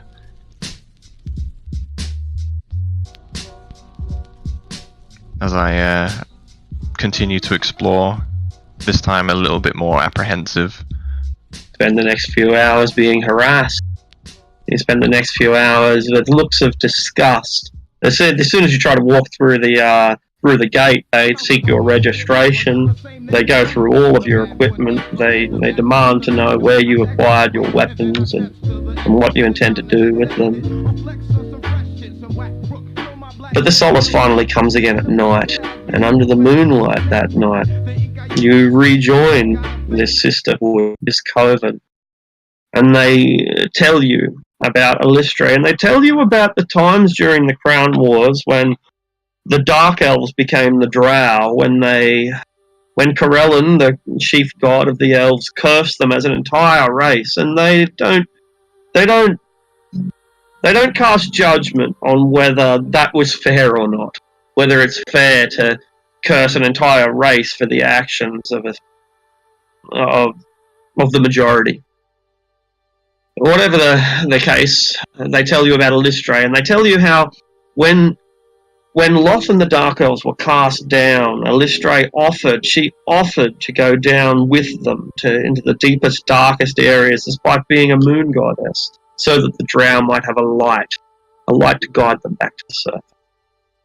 And now, tonight, you dance underneath this moonlight, and as the ladies shed their clothing piece by piece, and as the men of the field ward leer and jeer and raise their beer, and as the women grab their children and cover their eyes and take them away, and do you join in this ritual? How much do you bear?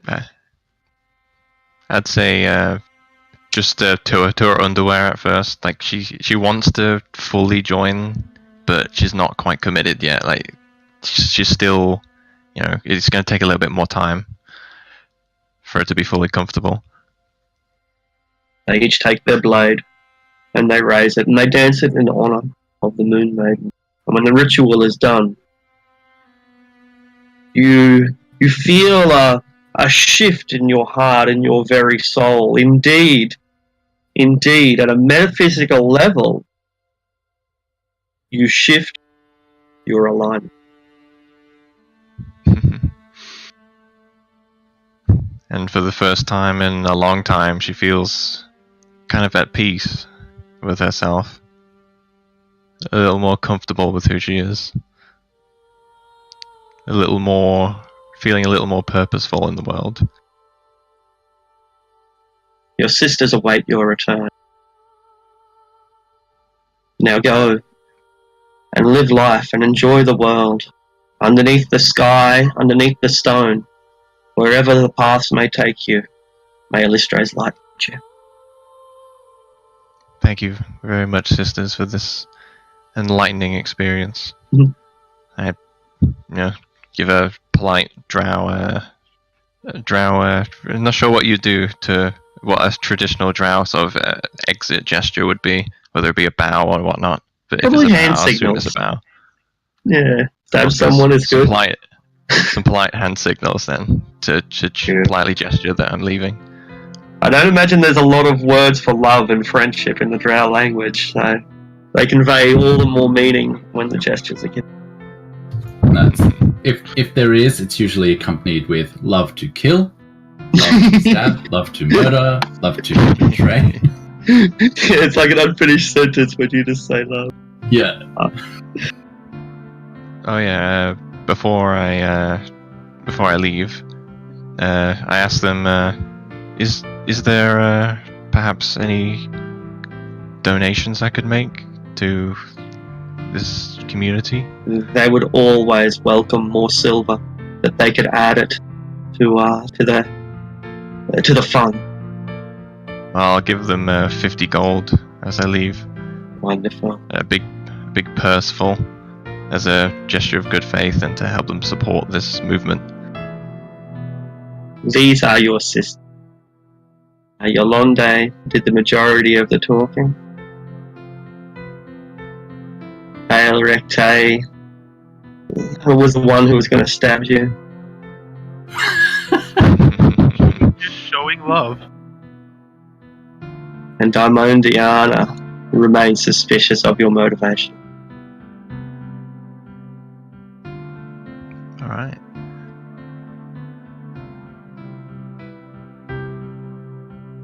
Like Zevran was saying, she just loves to stab people. It's her way of sharing love. I just love that I'm a male in a predominantly female religion. Yeah. Not only male. You're my half in. drow. You're my in. All right. Well, it's not. It's not that it's entirely predominantly female, it's just that most people don't care about the naked male dark elves dancing in the moonlight. Right. So you have to- Maybe last generation did. I reckon the current generation likes it more. A lot. Anyway, what were you saying, sorry? After, I was just going to say, after a few days of exploring, like staying at a few different inns, like, using the circlet where necessary to avoid being harassed too badly, she then returns to the manor. And we have butchered a dragon and made some shields. And... I admire the craftsmanship of this shield that Zevram's holding. Like, my Zevram, this is certainly an amazing shield. Where did you get it? Well, I had it made by one of the servants. Excuse me? I changed my mind, Zephyr. You can pay for that shield yourself. I was just kidding. Calm down. Lucius made it for me. It's pretty neat, right? Look, if I angle it right, I can reflect red light in your face. Huh? Just squint as you do so. Yeah, I just keep doing it until it's like the point of annoying. It's also very good at deflecting fire, and I'm going to cast Firebolt at it. Shit. Good demonstration, to be honest. Ding. See, it works! What the hell? Well, at least it's field tested now. Oh, hold on. Can I cast Fireball at it? Yes, maybe. I mean, No. technically, yes. Not inside. Not inside. Can I counterspell the fireball so it doesn't blow up the interior of the tavern? Yes, but not technically. Yes, absolutely, you can. I'd love to do that. Very good. Can I then fireball the bastard, the dead, trying to ruin my tavern? Only if we really want to escalate things. Stop, everyone, stop, please. Are you trying to burn my fucking tavern to the ground? Fireball! Ah, fuck, my tavern's burning to the ground! I What are told you guys you doing? you need to release all worldly possession. That's an interesting perspective on the philosophy. Like, I really like that, actually. An arsonist anarchist that gets around trying to liberate people from their worldly material goods. Even if they're attached to it. Oh, what a good. Look, I'm not gonna lie, Lucius is a greedy capitalist nobleman. If you try and liberate him from his goods, he'll liberate you from your life. Well, that's the ultimate liberation, isn't it? Pretty much. Let's admit it. Look, while I enjoy all this spell flinging, Let's calm down a little. are we going to this swamp now, or are we heading somewhere else? First of all, Aldrich, do you absolutely need us to come with you going to this temple, or can you make it there by yourself? I mean, I could make it there by myself, but I mean, I would be delighted if all of you joined me to experience. Wonderful! You can take Zevram with you then. Experience my culture. I am not going alone with Captain Purr. Is no one else going to come with us? Look, I would absolutely love to, but I think me and Sanj have some important experiments that need to be, before the material starts to deteriorate or anything.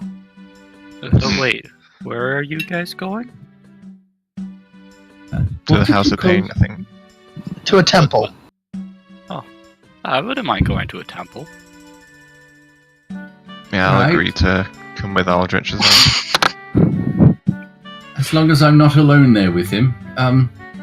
Excellent. Then it's decided. I am rather curious to see what happens in the House of Pain. Will there be a fight? Probably. I'm going. You should be warned that Leviatarans aren't exactly subtle. Yes, that's the word. Subtle. Oh, they're very open and proud about their feelings. Wait, Bjorn could come too, right? If you wish.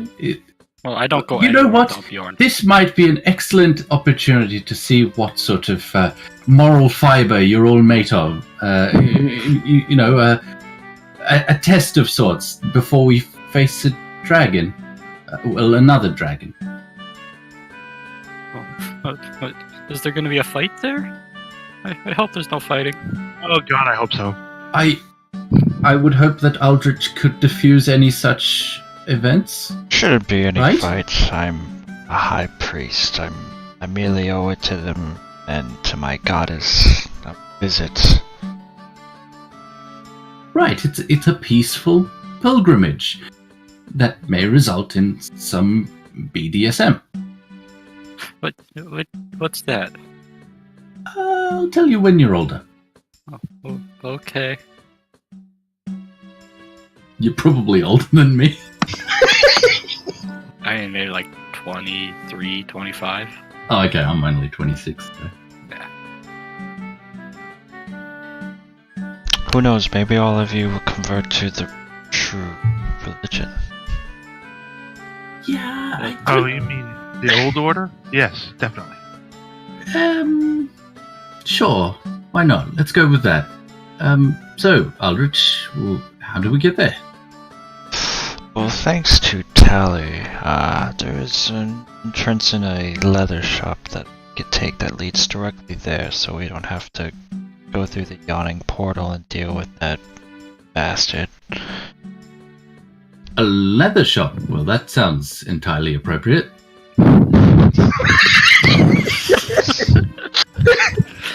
It's true, it is very fitting. I completely missed that. So, I suppose, are you going with them, Sanj, or will you help me with this lab setup? No, I'd love to stay and help. Like, I've been meaning to copy some spells over as well, so perhaps I can do that now. Wonderful. Yeah. Why We'll don't you leave them to their delights. just have Tally take care of the building of the lab and just come with me? It might Oh, be as- no. There's all kinds of, spells and wards and things we need to set up. Do you guys have a lab? No, we don't. We'd love to come with you next time, Aldrich. It's just we're really busy right now. Yeah, there's a real interesting book I've been meaning to catch up on. Oh, you guys have books? I love books. Yeah, we might. No, we do. We have books. There are some books. They hand you a copy of The Minotaur's Lover. That is a fantastic read, by the way. I swear to God, if you get your dirty handprints all over my copy of Slatins of Suzale, I will kick you out of this tavern.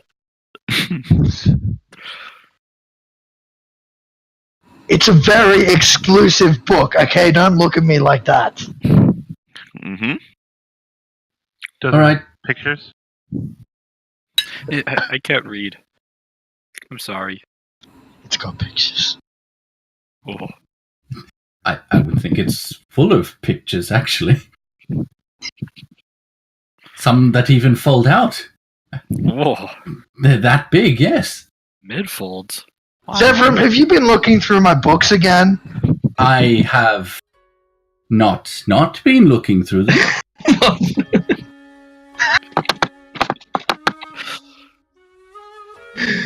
All right. So we find ourselves at the front of Blackjack's Whips and Leathers.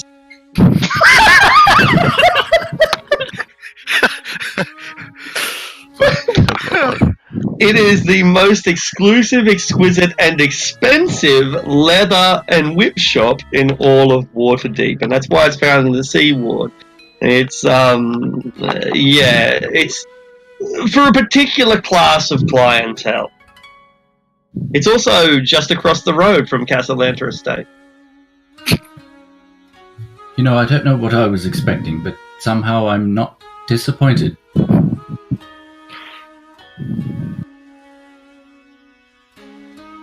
We'll take a short break, and when we come back, we will descend even deeper into hell than we have already reached in today's episode. descend into decadence. Yeah, you thought Aldrich's butt cheeks comment was bad. Wait until you enter his religion's temple. Was Look, she comment. He said, "Pick up the sponge with your butt cheeks to tally." I was gonna say broken glass, but he's not ready for that. Gotta ease him into it. How did you come up with this character? What do you mean, come up with it? This is just him. Okay. I think when we first started this campaign, I think someone asked him what classes he hadn't played before. Something like that. I think he ended up coming to the conclusion of, I'm going to play a cleric, and then he's like, oh, okay, what god do I want to be a cleric of? And he was looking through them, and well, he didn't like any of the holier-than-thou sticklers, and somehow ended up on the Viatar. Well, it was one of you guys, that mentioned it, and I was like, oh. And then I read into it, I was like, ooh, I could go into a whole world of perversion with this religion. Yeah, yes, you can. And it's beautiful. It's something. Yeah. No safe words with Aldridge. Spit in my mouth and call me a bitch.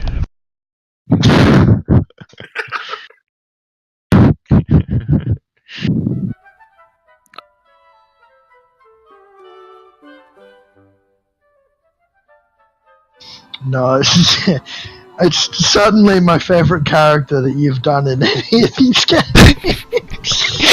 I wonder if I'm ever, if I'm just gonna end up either staying with this religion or if my guardian angel is gonna ever, try to get me back to the light in some way? Or Elmiter? Because originally I was with Elmiter. Look, you've seen how much of a tight-ass kind of stickler Marinus was when he was religiously following Elmada. Can you see Aldrich ever being like that again?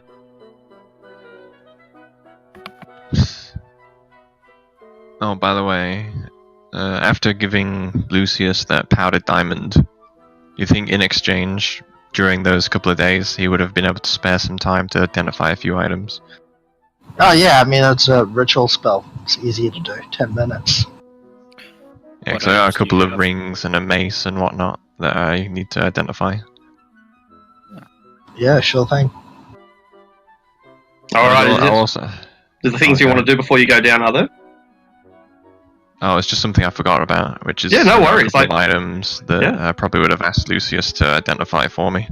Yeah, go ahead. Absolutely. If there's anything that you haven't caught up on, then by all means, you've got time to do it. Yeah, the first one would be this big black mace called I don't know what it's called, but I hand it over. You said it was called Nightbringer. Yeah, I'll identify them all, but that is a question for you, Arctic. Right, you don't have the stats for all that sort of stuff? No worries. Okay, cool. So I'll bring those guys up. Nightbringer belonged to Istridhorn. I can probably take a guess at what the effects of Nightbringer are.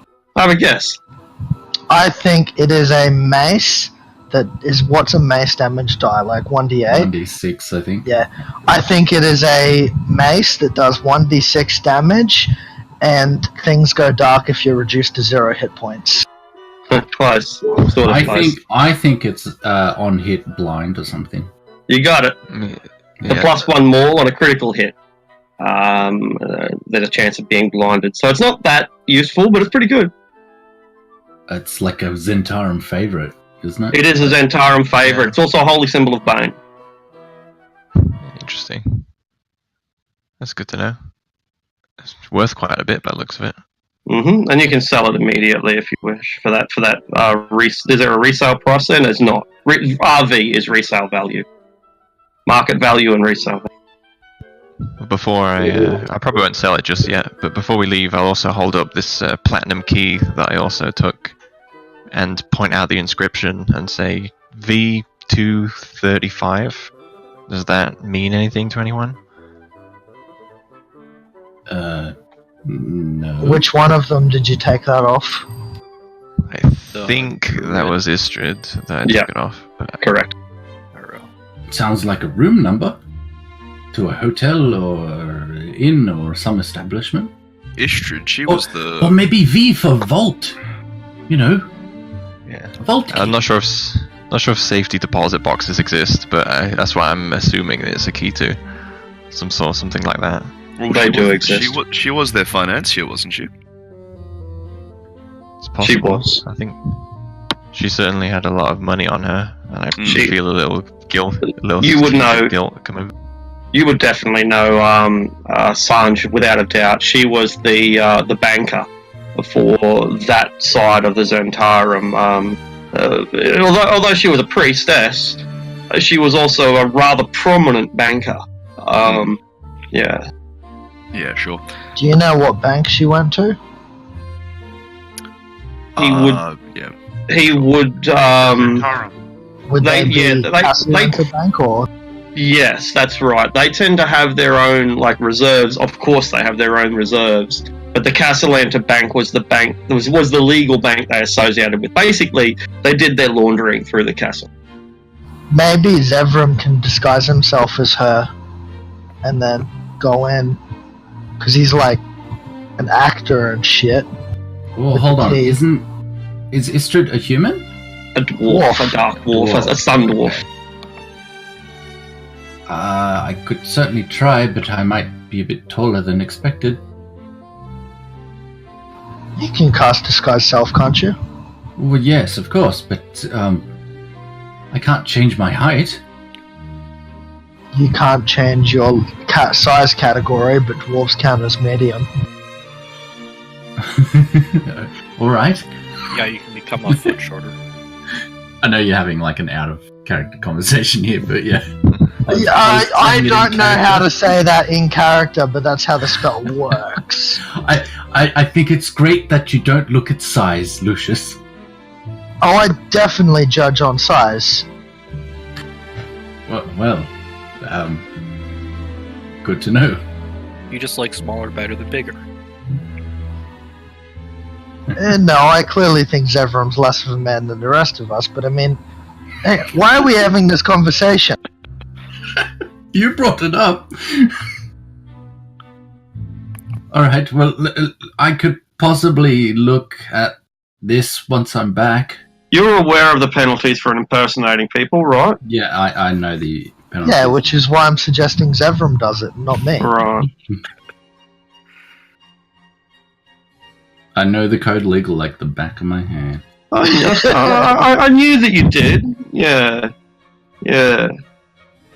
I mean, how do you break the rules if you don't know what the rules are, right? No, more to the point is I think I've actually got the key to Fila's greenhouse because we got the key off her as well. I took a iron key off of Fila.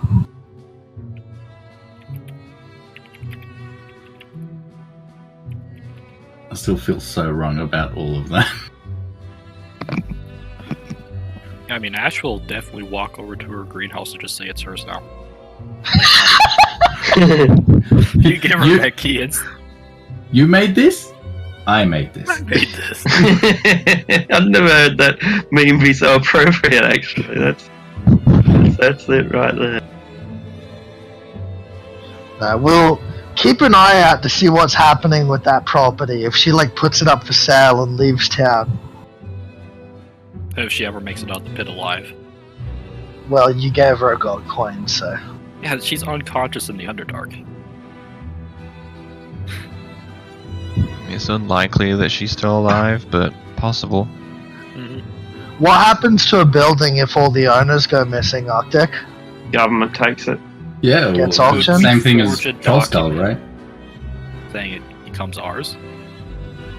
Do they have a place? I would prefer not to forge anything when it comes to property rights in Waterdeep. Ah, come on. with things like that, it's a very good way to get like thrown into Undermountain and told never to return. Yeah. But yeah, so what does the city do once they've claimed properties Arctic? Do they auction them off or? Case by case basis. Alright. But it's the same thing as what happened with Trollskull, right? There was no buyer or no owner rather, and they got auctioned off. Then pass from drinking game to drinking game. So yeah, next time we see Gillester right before we leave for the mission, I'm just gonna like ask him to find out what happens with that and let me know if they're gonna auction it. Absolutely. Would be good to, I guess, add it to our repertoire. Then Ash could like run it, right? Yeah. And it's appropriate for a spore druid, I think. And yeah, we'd still buy off them, but it's a way of replacing the resource without losing it. Like because we essentially lost the use of that shop when we did what we did. So You mean when she did what she did? look, I'm not going to argue semantics. You think she'd sell us more potions after trying to kill us? Oh, hey guys, I failed to assassinate you yesterday, so here's a potion that's actually laced with cyanide. I think we could have talked our way out of that. No way. I'm sure there's a number of different ways we handled it, but Yeah. it happened the way it happened. I think it was great, but my character is obviously upset about the whole thing. Alright. Anyway, we've put off this Eldritch thing for too long, I think. I think that was intentional. I mean, I was like scared about what's gonna happen. Alright, I just looked at while I was putting the tokens down on the map, and I just noticed how beautiful Bjorn looks. That is a very nice polar bear there. It took me way longer to find that picture than any other character I've. It's majestic. That's majestic, yeah. I think that's what I ended up typing was majestic polar bear. Perfect. Google, you have served us well. There's a good picture. Alright. House of Pain. So, watch me whip, watch me nay nay. Here you are out the front of Blackjack's Whips and Leathers.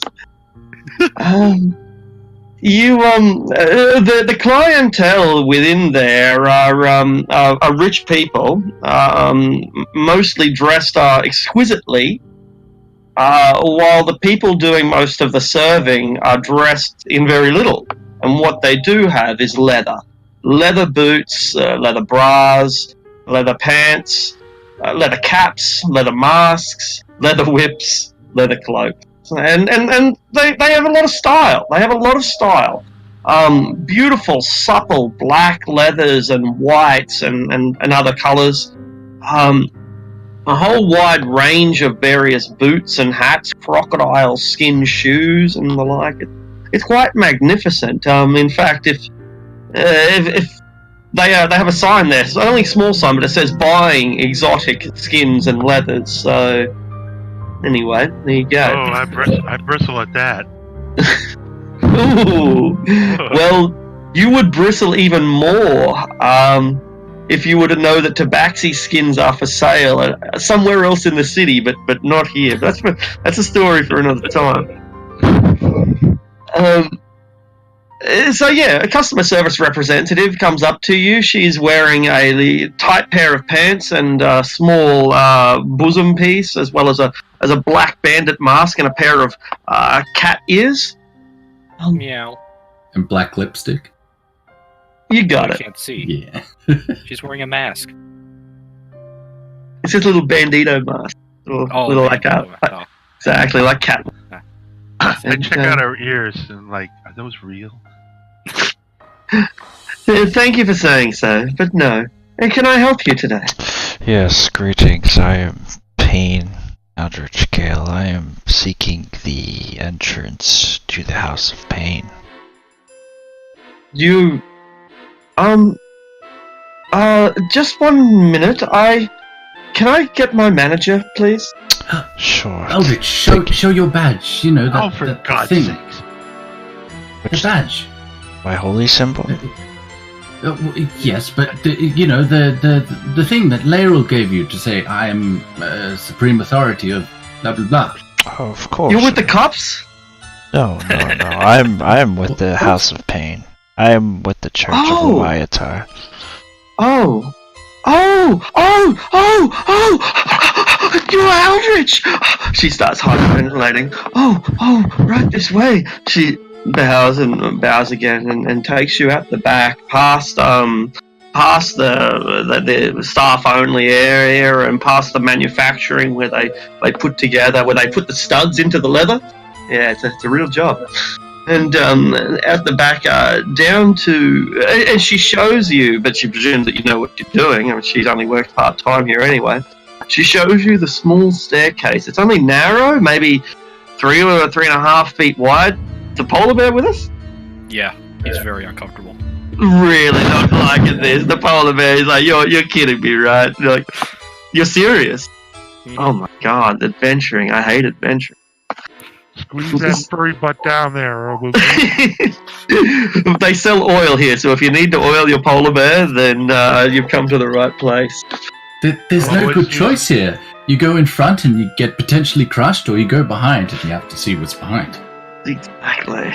Always use lube, kids. You need a lot of it for this bare ass. I'm just gonna wait up here. You guys go ahead. I don't think Jordan will fit. I can. I think the lady, and before we go down, I ask her, would you like a blessing? No thanks. Are you sure? I only work here part-time. I'm not part of the religion. I praise Saloon, you know? Like the moon god. I spit at her feet, and then I head down Please the don't stairs. fire me! You know what? I worship Saloon part-time as well, you know? Oh, that's really cool.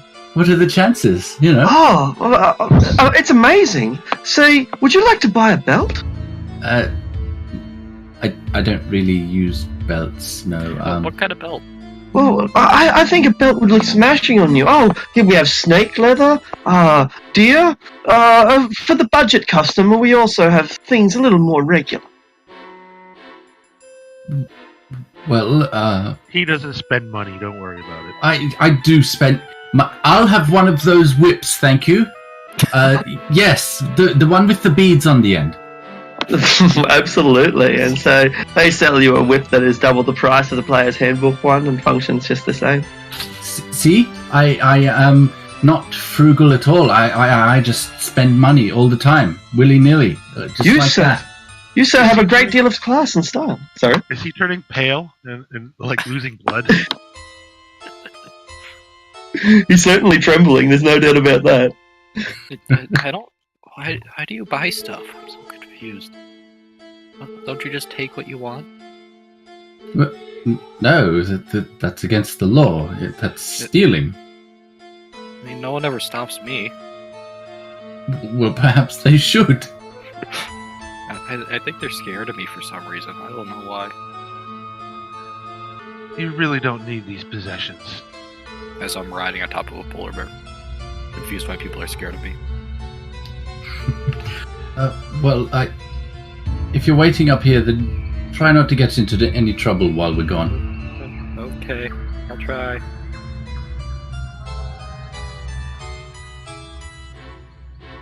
Are we going down, Aldrich? Yes. You after you or after me? That's a beautiful whip. I bet you it was expensive. It was. After you, Aldrich. All right, follow me. All right. So you're deep beneath. You're going beneath Waterdeep. The place of the section of Undermountain that you've explored is predominantly around the Castle Ward, the oldest sector of Waterdeep. The Yawning Portal sits in the Docks Ward, but it's in the most northern reaches of the docks, right on the border between the docks and the Castle Ward. right now you're underneath the seaward, so it's a several miles, maybe 2 miles north, a quarter mile west of the yawning portal, roughly. You go down across the road from the Castellanta's estate with its beautiful, beautiful butterflies and gardens. Down, carving along these crudely carved stairs, which were created 150 years ago by relatively untrained hands at considerable expense, certainly to the slaves' lives at least. And these crumbling stairs were never built to last in the first place, and they haven't been maintained during the century of chaos we call the spell plague. And as a result, the entire thing is deteriorated and dangerous, and it looks like it gets quite a lot of traffic in spite of all of that. As you're approaching the bottom, you can hear the conversation going on between some deep booming voice, far too bassy and guttural to be human, and something high pitched and annoying, quite frankly, and again too nasal to come from human tongues. They're speaking the undercommon language. Who can speak that? I can. I can. If you can make a perception check, if you care about what this casual conversation might be about.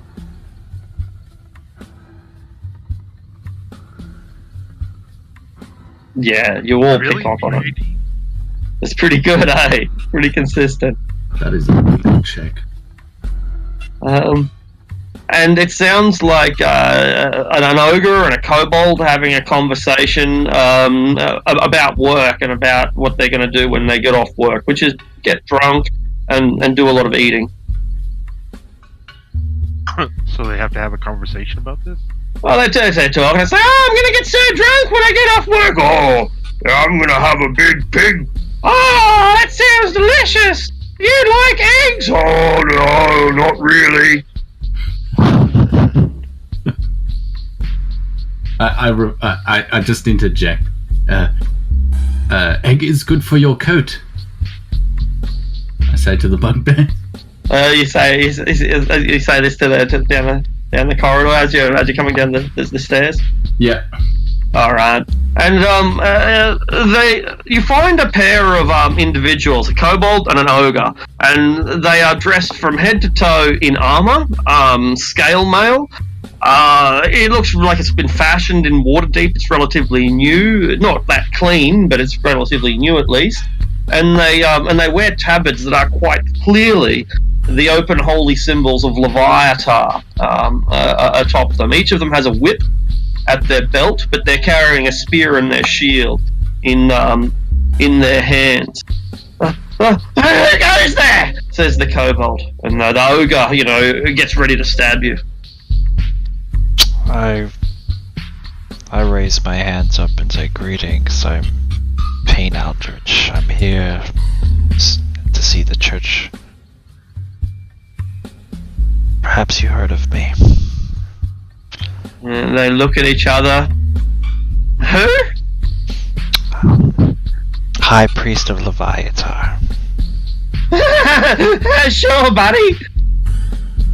I point to his newly purchased whip. See, he has the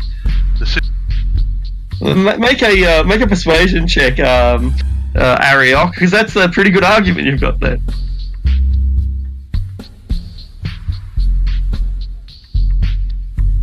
I would have thought the High Priest would have a really old and worn out whip from lots of use. Good point, but the kobolds like new things. Oh, yeah, shit, he's like, oh my... They step right aside and then they throw themselves onto the ground and supplicate themselves. "Sorry, master! Show us mercy! Do not hurt us, master! High Priest, what did you say? Alvich! High Priest Alvich! Aldrich! Alvich! Aldrich! The kobold starts whipping the ogre. I sort of play into... You're a bitch? I sort of play into being like part of Aldrich's crew, and I turn to Aldrich. Oh, please, Master, let me torture them. I will show them the wrongdoings of their actions. I look at Severin with the crazed smile and say, yes, go ahead, punish them. Alright. I go up to one of them and I lick my finger and I stick it in their ear.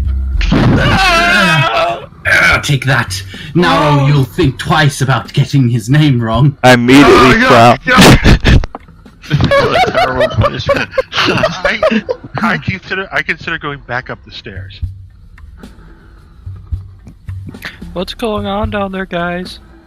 You don't want to know. You will later regret not going back up the stairs. I'm just foreshadowing. Like there is sometime in the later on, you're going. I wish I went back up the stairs. The people up here are really weird. The people down here are really weird. I guess the greeting down here is to stick your finger in someone's ear. I don't get it. They want to skin my polar bear. We didn't do this at the monastery. I go up to the kobolds. Are they kneeling? Yeah, even more. They're like prostrate completely. I put my foot on his head and then I whip him. And then I go to the ogre and I do the same thing. And then I say, praise Leviathan. They praise her. They praise her and grovel and lick your boots. And I assume this is the way, peons? Yes, master! Alright, carry on then. I just continue down the way. Come on, guys. Here's some whip cracking coming from down that chamber and the occasional scream of a man or a woman. And it echoes through the chamber. The air down here is stale, but it is still kept a little bit fresh by holes up in the roof that occasionally echo with noise from above, as if you're passing under people going about their daily business up in Waterdeep. You can hear their voices murmuring, echoing through slight cracks in the stone that provide some measure of fresh air. All right. You are approaching an area that sounds like it's quite alive. It sounds like population going on there. You hear the murmur of maybe a dozen people or more. You can smell some pretty disgusting stenches, foul smokes, as well as human excrement and things that are equally as bad. And there is the soft glow of firelight flickering up ahead. You'll know you're getting close now. Soon some temple gates come into view. It's a portcullis, a traditional portcullis that you might have in a castle, barring the front gate. But this one blocks the 12-foot wide, 12-foot tall passage that you guys are walking down through.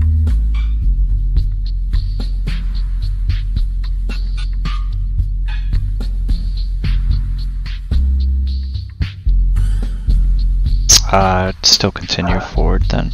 The doors are closed. It does appear that way. I press them to be open. Okay, so everyone came down except for Kaisia and her bear, right? I think so. Cool. Yeah, everyone who came. Yeah, keeping in mind that Aldrich, Lucius and Sanj are back at Trollskull still. Right, Lucius and Sanj aren't there either. Cool. Well, I'll keep you guys. I'll keep you on the map just for the sake, so that you don't have to stare at a blank screen forever. I'll give you little hearts so that we know that we love you. And that we made the correct choice, and we'll always believe that in our heart. Exactly. That's right. Yeah. It's something like that. And up ahead you can see a portcullis, and you approach it. There are the screams and of pain and of ecstasy, the crack of whips up ahead, and there is a woman. She is patrolling backwards and forwards as she talks to people. She looks at you with a glare as you approach. She wears a chainmail bikini and has long red hair with a whip in one of her hands. Of course it's her. Of course she's Leviathan. Jesus Christ.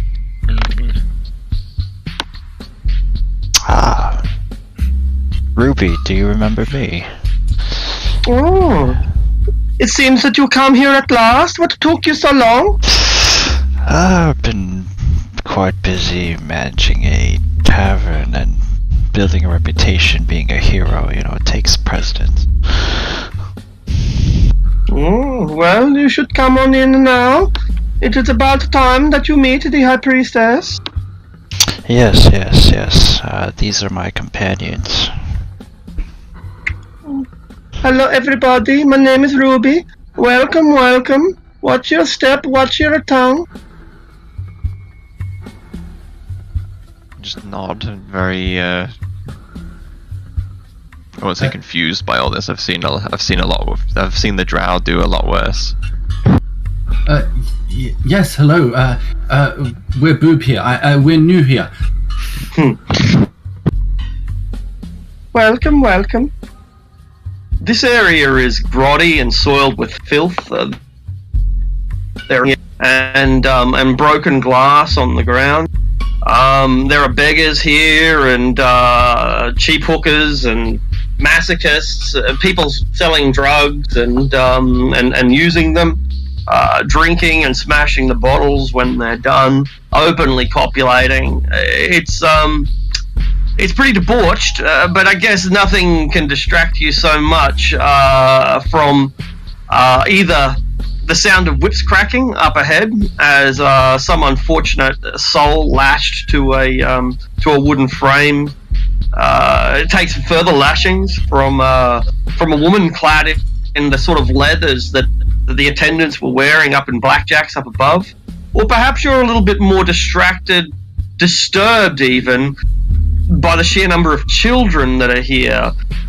From small children all the way down to infants crawling around in the filth and the broken glass, picking up grubs and other things and putting them in their mouths and playing with mangy dogs that bark and growl if you get too close.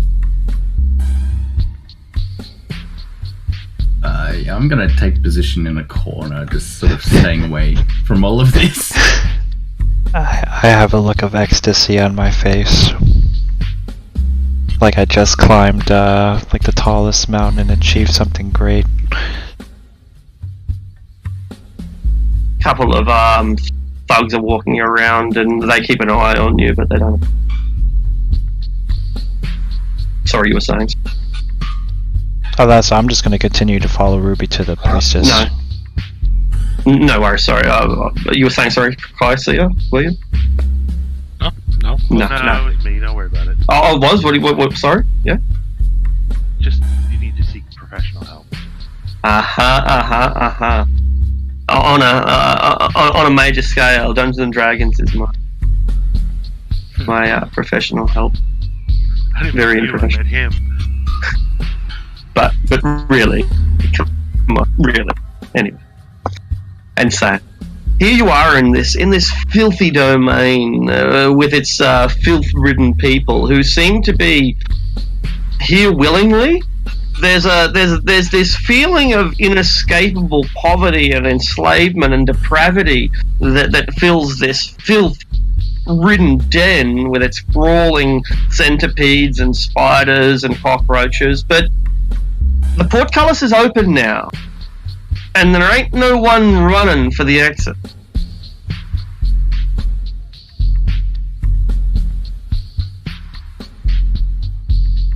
I continue forward and I go up to the High Priestess.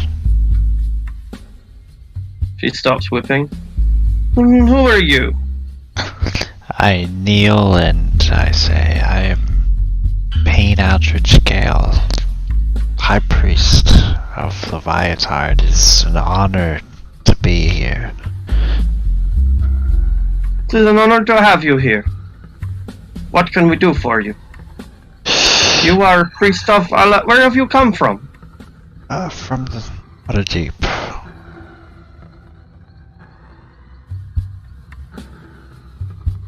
Oh, No kidding. really? How amazing. You must be exhausted after your long travel. How long have you ran this church? This is not my temple. If you wish to find Shina, you will find her through there. And she points towards the south. Thank you. And, may Leviathan always be with you. Continue down She the looks you hallway. up and down. You can see that she wants to, show you some spider lip, but she thinks better of it. I'd like to find a moment just to have a look around quickly, see if anyone's paying attention to me, and then use my ring of invisibility to go invisible. Oh, sure. Okay, make an insight check.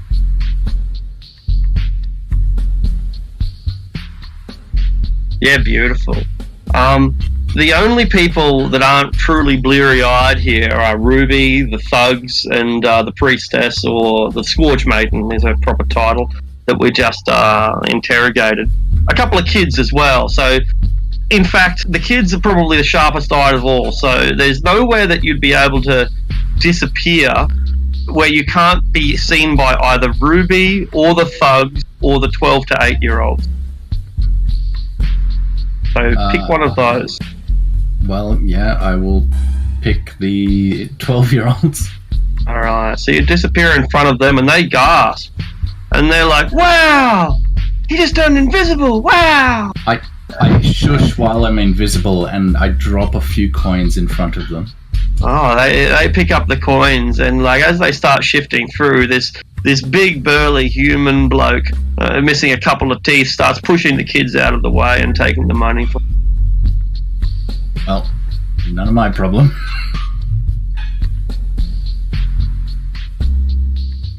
Alright.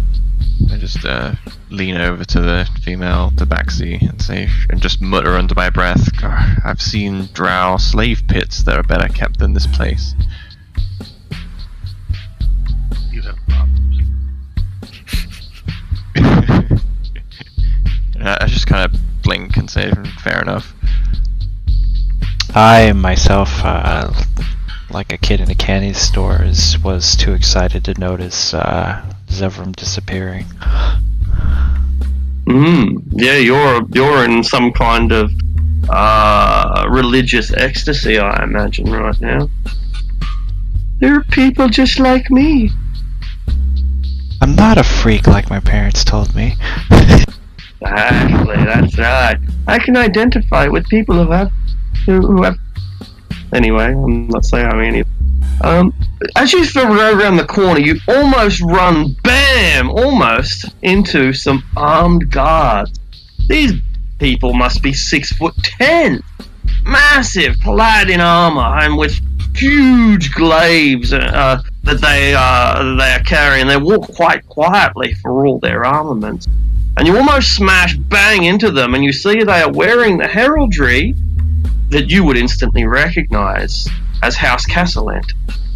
And indeed, only a few steps behind them are one Victoro Castellanta and his wife Amelia, and a handful of steps behind them is a tiefling, a beautiful woman who is perhaps their the handmaid, perhaps, of Amelia. Bam! You almost run into him. As you do, I guess you've. What do you, as a group, as individuals, do in that instant? Because the warriors look like they might gut you on the spot. Say, Leap back, I'd say. Go ahead. I just leap back, out of melee range. They're in surprise. I say, excuse me, sorry, I'm looking for the high priestess that runs this church.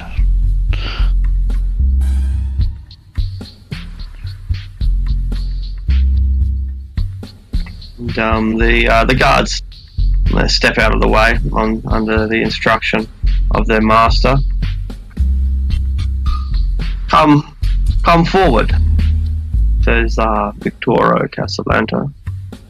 I'm gonna try and ghost Aldrich, just so I'm not making I'm trying to match his footsteps, so I'm making sound with them, not his, not my own footsteps, if that makes sense. Yeah. It looks like his wife is going to speak something, but he holds his hand up and she holds her tongue. I take note of their faces and I just continue walking. Wait! What are you doing here? Not that it's any of your business really, but I'm here to see a high priestess and hopefully receive the rites of pain. What are you doing here? That is none of your business. But I want you to know that you must not be up to any mischief while you are down here. Show respect. And are you a priest or a cleric of Leviathan?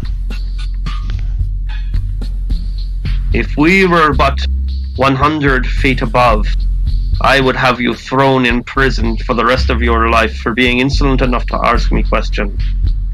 But right now, I am in a good mood, so I will bid you good day. Well, you know I reside in Troskrall Manor, right? We have not had enough time to negotiate and to talk to each other. I look forward for a chance for us all to sit down and talk.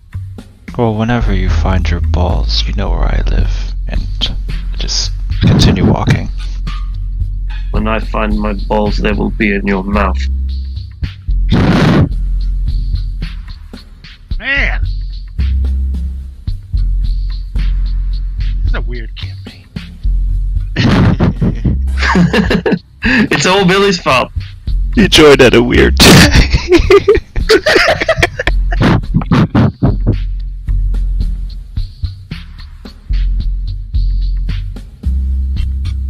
Alright. It's quieter up here, up in this sector. And you find yourself approaching a dank hallway. I better give some light because this place is actually lit up ahead. I'll put the light down.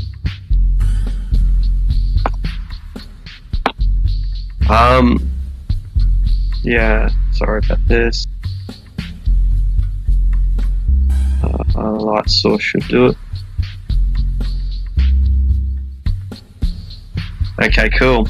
So up at, as you reach the intersection, you can see that it leads on the right to a drop off. There's a portcullis, a kind of a gate, a big iron gate, big Barbican iron gate beyond the holy symbol of Leviathan, which is etched into the ground with tiles. Different mosaic coloured tiles make up this beautiful, if you like, holy symbol of Leviathan. And beyond that, a massive iron gate, and beyond the iron gate, it just drops off. To some distance you can't see, but there is the flash of light down there, sparks reverberating of bolts of electricity. However, it is towards the other direction that most of you will no doubt find your eyes drawn, because you are looking into what might be a central temple or shrine or throne room. There is a throne, and upon that throne sits a beautiful woman of fair skin and dark hair with vaguely half-elven features. She has a leopard at her feet, a white leopard. And she's flanked by a pair of huge statues of Leviathan, of a beautiful naked and slim woman. There is a half elf, a female half elf who watches you carefully, blades in her hands, and blue tattoos glowing with arcane fire decorated along her back. And finally, some guards, two of those Scourge maidens who you negotiated with earlier, and a dark-skinned man who looks like he's ready to and willing to die for these women. I get on my hands and knees and I slowly crawl to the woman at the throne and say, I assume you're the High Priestess. And the woman you crawl towards, she maintains eye contact with you the whole time, keeping a straight back and sitting regally while you approach. But her companion, the half-elf, moves in and says, "This, you speak to a queen, and you will address her as your majesty." Ah, yes. Your Majesty, I am Payne Aldrich Gale. I'm ecstatic to be here and in your presence. I am delighted to have you here, Payne Eldritch Gale. I have heard so much about you. I'm quite flattered that my deeds have been known to reach down here. Of course, your reputation precedes you. Why, look at you. Your names are on the lips of so many. It would be an honor to receive a blessing, even though I'm not worthy of such an honor. And then I kind of take my whip and I hold it out, like, up to her.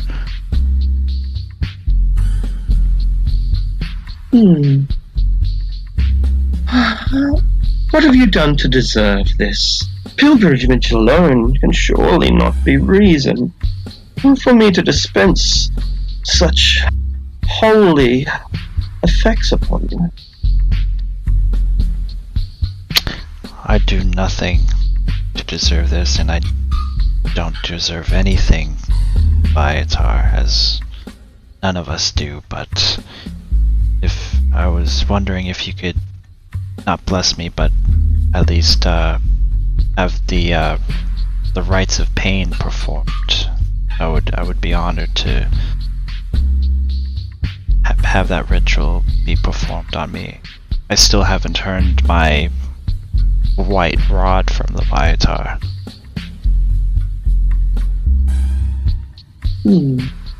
Your eagerness should be rewarded. Please, Scourge Maidens, do your worst. Allow me, your majesty, if you may. Very well, Jonah. You may deliver the retribution. She is brutal. She begins with a whip. She soon turns to her high heels, her long fingernails, and it's a disturbing and disgusting and slightly enlightening and bloody ceremony that you are all forced to endure, I suppose, unless you wish to turn away now. Well, I'm just watching it because I'm just pretty confused. Because, you know, I've seen Drow do this kind of thing to their prisoners, and yet here people are willingly accepting this kind of treatment, and I don't get it. I'm gonna move over here and just lean against the wall and try to pretend that this. Yeah, but there's one big difference between this and what the Drow do. Aldrich probably has a massive hard-on right now. Exactly, that's what Drastia doesn't understand. She doesn't understand why people would willingly want this. Well, I'm not looking at this, but I can probably hear it. But I'm thinking this is a great distraction. Yeah. Give me a chance to see if I can find if this is somehow trapped on the floor, or if there's a lever to maybe turn off the grate, or just looking around generally, I guess, to see how I might get into this place. All right. He takes the ritual's not short, so you have advantage on your investigation. As they're hitting me, I'm just screaming, "Hit me!" Well, she does. She enjoys it more than you do. No, it is not. Fortunately not. This is a special, very special day. We've been delaying entering the Temple of Pain for months now. I will, however, say this is normal for Aldrich. So yeah. So think of this as, and it is. It's his own little side quest. Yeah. And so hopefully this will be the last. Anyway. You look at it, for first you find nothing. There's no traps here on this symbol. This mosaic is pretty, but apart from that, it serves no magical purpose. However, you discover that you discover two things, or maybe even more. You discover that where this portcullis ends, it drops off immediately 40 feet down into the darkness, down into the solid stone. So even once you lift this gate, you would then be 40 feet above the ground. You are able to open the gate. You'd be able to lockpick it. You've discovered how. It's not particularly complex, at least not for someone of your skill. And you're able to see like the flickering of lightning in the ground below. Some magical effect. Who knows? And beyond that, even more tunnels. One that leads, two that lead north, and one that leads east. Make a perception check.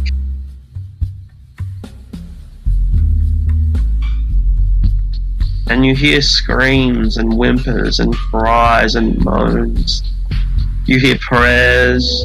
You hear gnashing of teeth. You hear regret. You hear people shushing babies.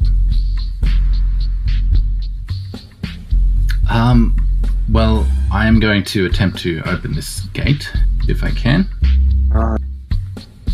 And then, I guess get a better picture of what I can see through here. So it's just a sheer drop-off, is what you're saying? Yeah, I'll show you, because it is porous, you're able to look through. Yeah.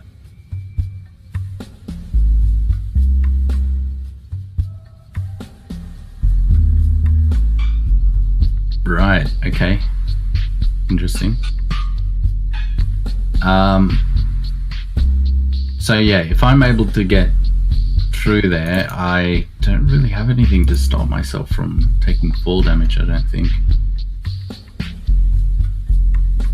Yeah, I don't. Is it possible to climb down the wall? I mean, theoretically.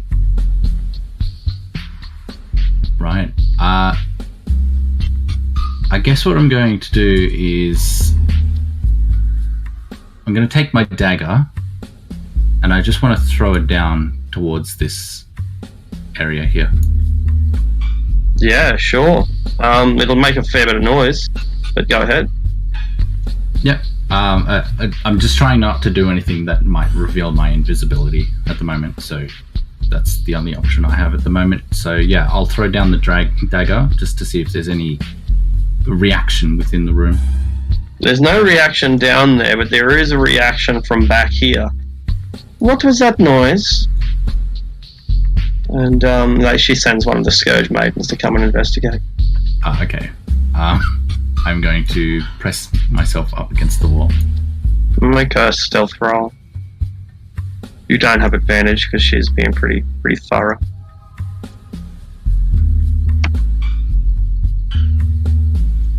She doesn't find anything. Doesn't see the dagger. It was rats. Must have been the wind. Must have been the wind. Okay, I'm just gonna sort of take note of what I see here. Does it look like so these electric things, what are they? Little pulsating tiles, I suppose. You'd need an Arcana check to have any concept or understanding of them at all. Certainly, I'll try. Yeah. Are you familiar with Spell Plague? I've heard of it, never experienced it myself. Yeah. So this is residual. Well, it's difficult to define, especially with an Arcana check of 12. But this is residual Spell Plague. If you can, the world was blue fire was erupting all over the place during the Spell Plague, out of people's tattoos and eyes and everywhere. And there are multiple columns of that same sort of electric blue fire dancing here.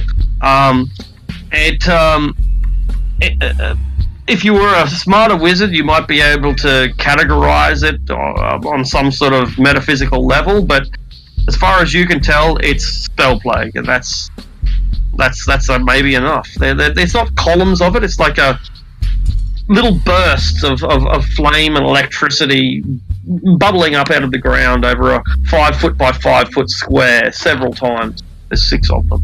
Right, okay. I'm clearly not equipped to deal with this right now, especially with the drop-off and not knowing what's beyond, but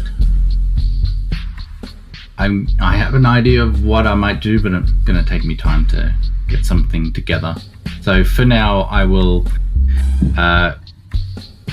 ignore what's happening here and go back to the first room. Alright. No worries. Yeah.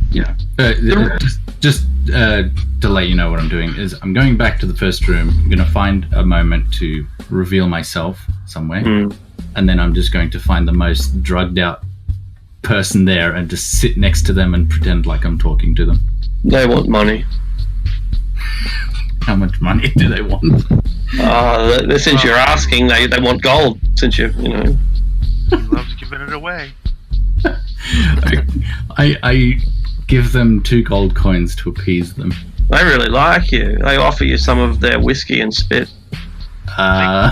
Make him roll for a heart attack. I will not partake of either and just tell them to pretend like they're talking to me and shut up. That doesn't make sense, but that's what I'm saying. He tells you about the time that he caught a stagecoach, right? And went up to Mirabar. It was. Oh yeah, back in those days.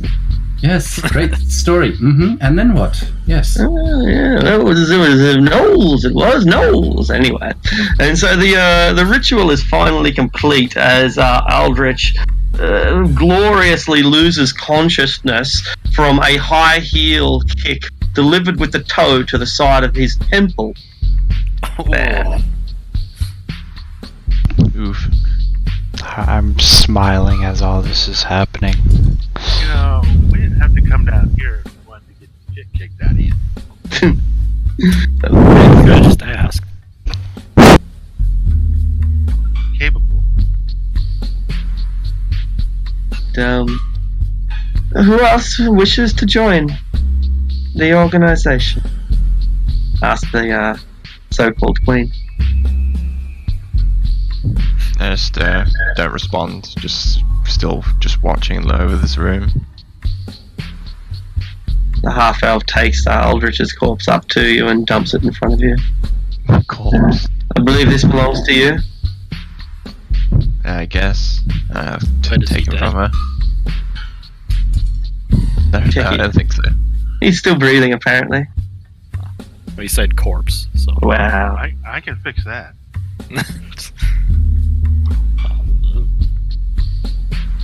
Maybe the proclamation of his death is premature.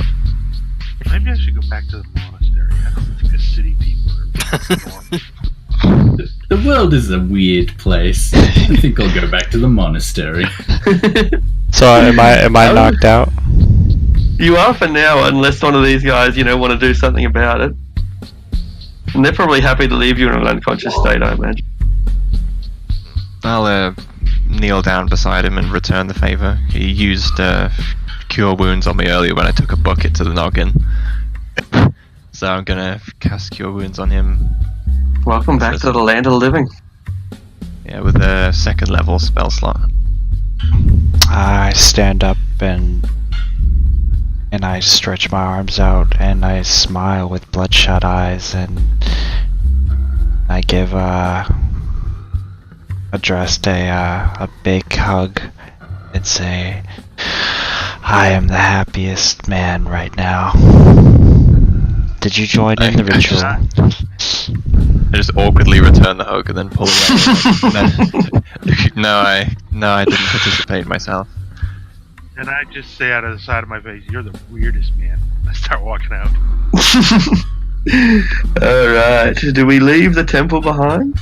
Before we leave, I go up to the queen and I say, High Priestess, there's no reason to hide anymore. You can go to the surface and, spread the word of Leviatar. I'm a hero of the city and they know what religion I serve. My friend, she says as she lays her hand on your face. My beautiful child. Who do you think gave you your legal authority in the first? Of course. I just, would like to see more of you up there, especially yourself, Your Highness. In fact, please, all of you, come to Trollskull Manor anytime. Very well. I am sure that we can find various ways to align our interests. And there will be a new area where we can spread our word. There'll be Dragon Spear once we claim the lands. A leopard rubs up against your leg, and in between them. That sounds delightful. With the Xanathar's guild destroyed, and the Zentarum being dismantled, soon we will hold this city not by the ball, but by the throat. Exactly. Yes. She kisses the air in front of you, but doesn't bless you with touching us. I kind of crawl back up and I stand and then I bow once more and then I follow the group, I guess, towards the exit. The female half-elf comes up and puts her arm around the queen as you leave, and you hear her say, "Don't trust me." The queen merely looks up at her, but doesn't reply.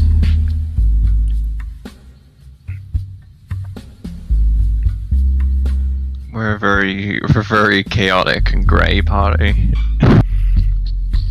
Yeah, you're pretty sinister. I mean, I'm cool with it. It is not evil for him to have his own king.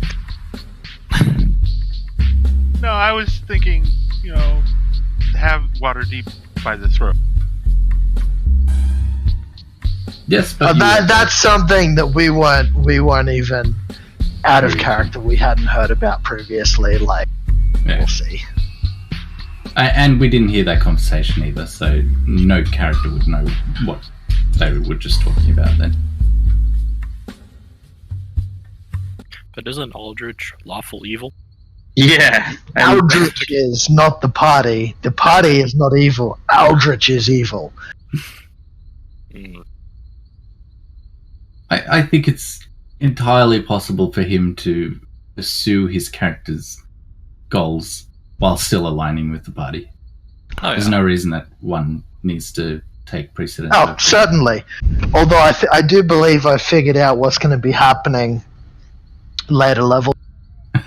It's going to be like the city is going to be divided in three. You're going to have like the Church of Elistre defending the innocent. Then you're going to have like this gang that completely subordinates themselves to Lucius and Sange. And then you're going to have the cult of Leviatar with Aldrich. Well, I know what my late game plan is now. I've seen this area that I want to get into, that I assume will have what I'm looking for in it. But I need to coming devise back a here? way. Yeah, of course I'm coming back here.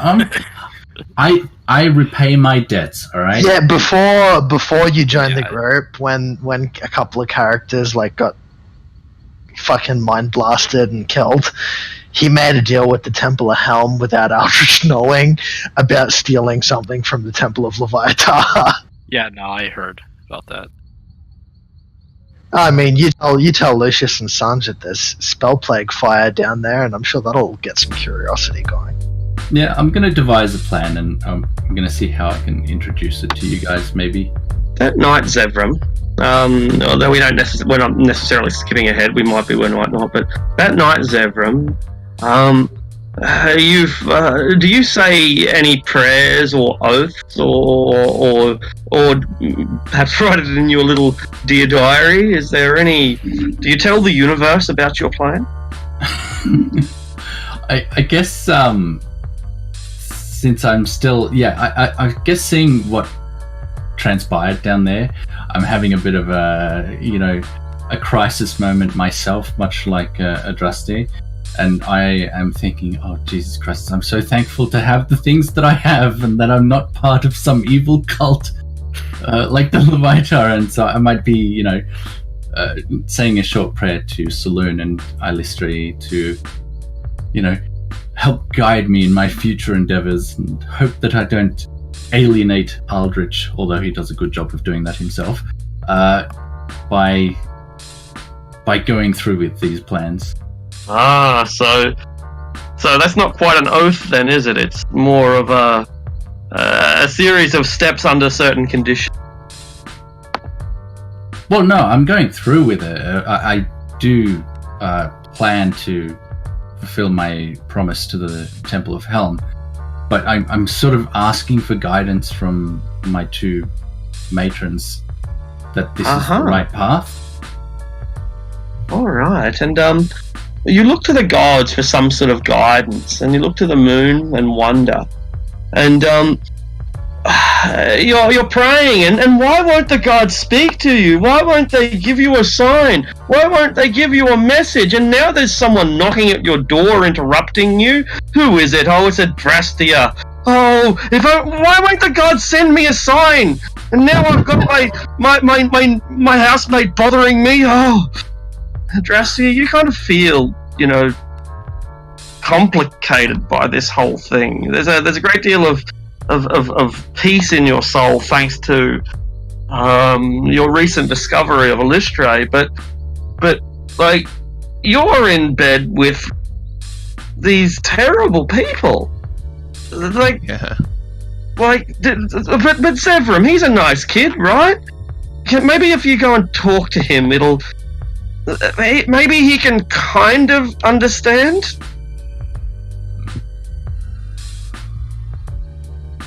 So you're knocking it. Yeah. I greet Zevram, say, good evening, Zevram. You mind if I come in? I was in the middle of something, but all right. What is it? I come in and just take a seat and say, I just wanted to apologize for the way I treated you when we first met. Thank you. And I apologize for if I was too clingy or annoying. You're really the only other drow that I've spoken to that hasn't immediately tried to kill me. Although you did tried to string me up with that trap of yours. Yes, I'm sorry. You can never be too careful in the Underdark. No, right, of course. I understand. I'm just at a loss as to what to do as of late. Yeah, I can echo that sentiment. What is it that's bothering you? Well, don't tell the others this, alright? But when we first started our adventures, we came across the Xanathar's Guild in the sewers, in our search for Renair, a noble in the city. You wouldn't know him, but I'll introduce you. not all of us made it out of it all right. And, well, I went to the nearest temple, the Temple of the Watchers, Helm's Temple, and I asked them, please, to save my friends, I'll do anything. And they said, all right, we will help your friends, and you will help us in retrieving a lost heirloom, a gauntlet, a black gauntlet, from where we just were, down in that cesspit of depravity. I see. So you're finding yourself stuck between making one decision or the other. I don't want to hurt Aldrich by doing something that would jeopardize his station in the temple, but at the same time I made a promise. Aldrich was one of the people that these Helmites resurrected, but I don't expect him to understand that. Yeah. I see. Is there no way to get the gauntlet by more legitimate means? I highly doubt it, but I hadn't really thought about it. I had just planned to go in there and retrieve it. I didn't think that we would have a reception like the one we did when we went with Aldrich. But in doing so, it afforded me time to look into where it's possibly being kept. I have an idea of how to get in there, but I won't be able to do it alone. You see. Well, I put my hand on his shoulder and say, I'll help you with this. You will? Yes, of course. That's great. Does this mean we're friends? I give a little smile and say, yes, we're friends. Yes, my first drow friend. I knew I could do it. No offense. I mean, you are a drow. But...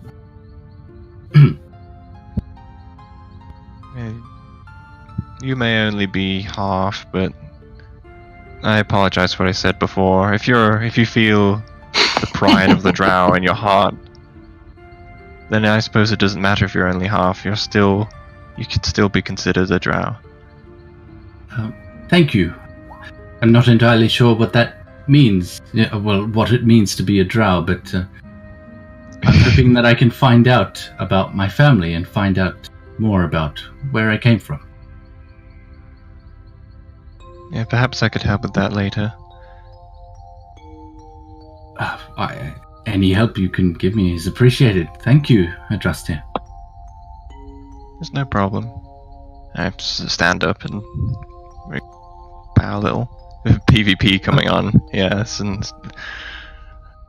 Oh, and remember, don't tell the others. Not yet, at least. Especially not Aldrich. He'll kill me, for certain. Yes, I have mixed feelings about that Aldrich. I'm not sure what to think of him yet. It's best not to think about it at all, really. I found it's a very good coping mechanism, is to not think about things at all.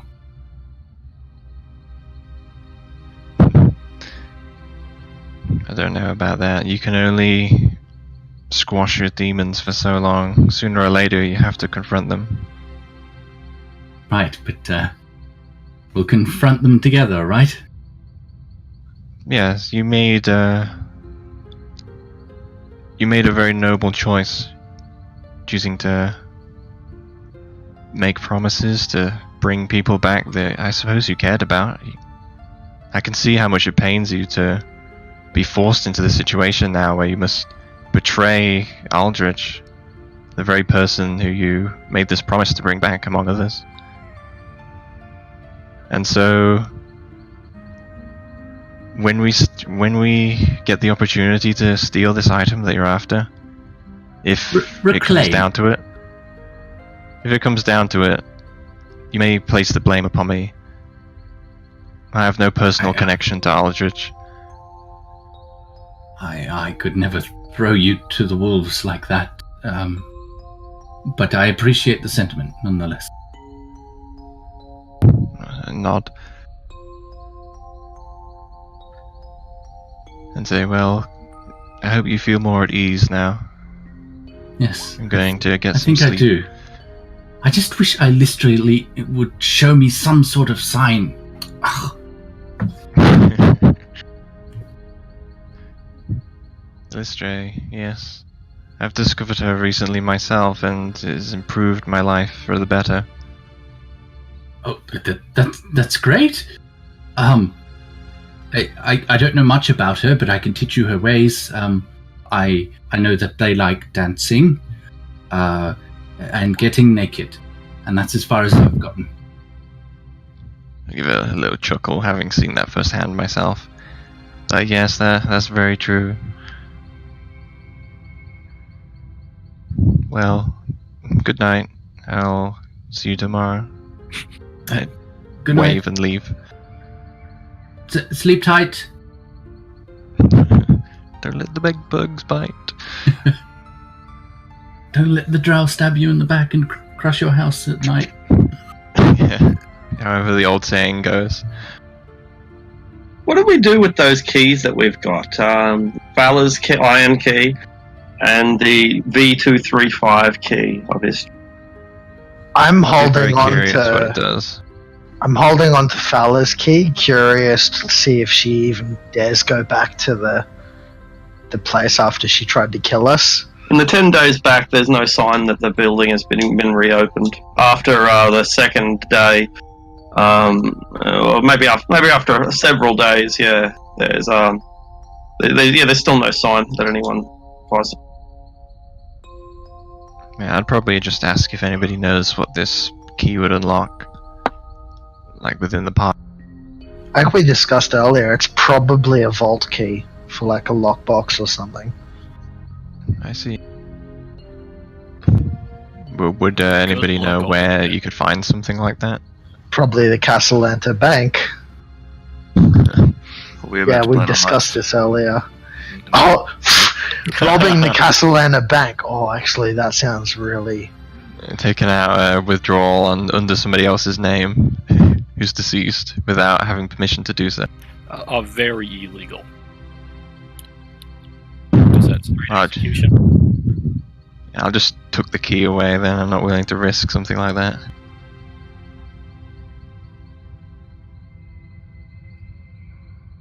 Where's the Just code? for some money.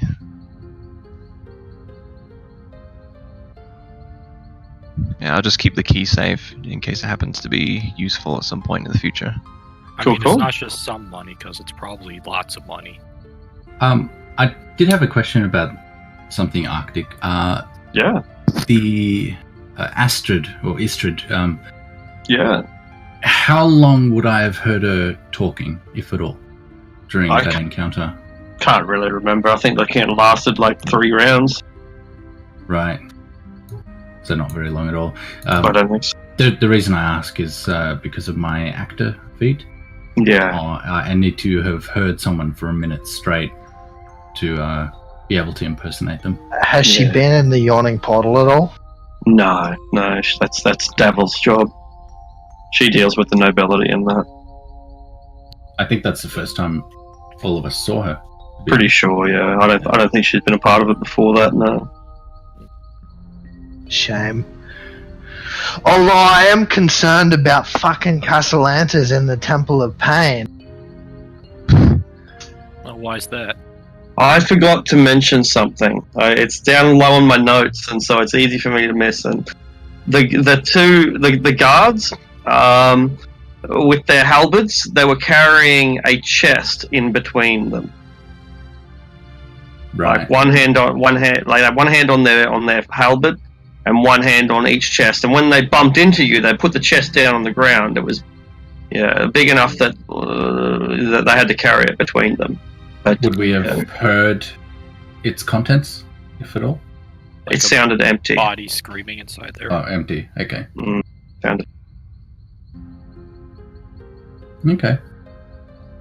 So it seems like they're funding the church. What the fuck would they be they're worshippers of Asmodeus.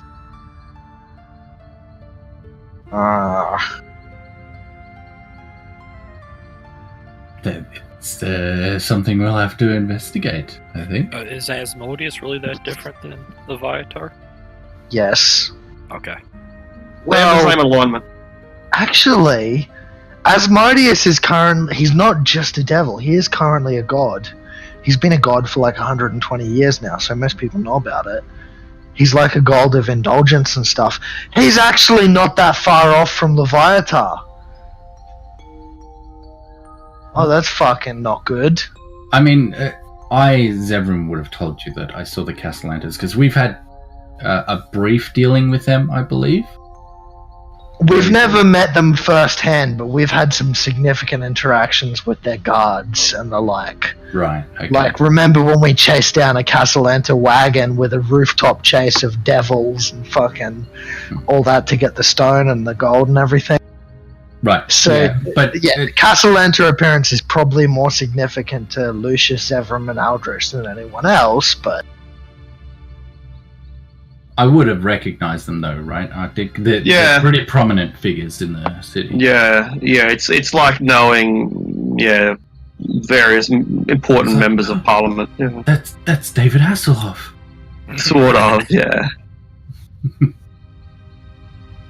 Yeah, it's probably not a bad analogy actually, like a David Beckham or someone like that. Oh, okay, sure. Yeah, it's not a bad analogy, really. I would think it'd be more important to recognize them because, they were like a major threat to us at one point. They were, but we never had direct dealings with them, yeah. Yeah. So you hang on to the keys. Hang on to them for now, yeah.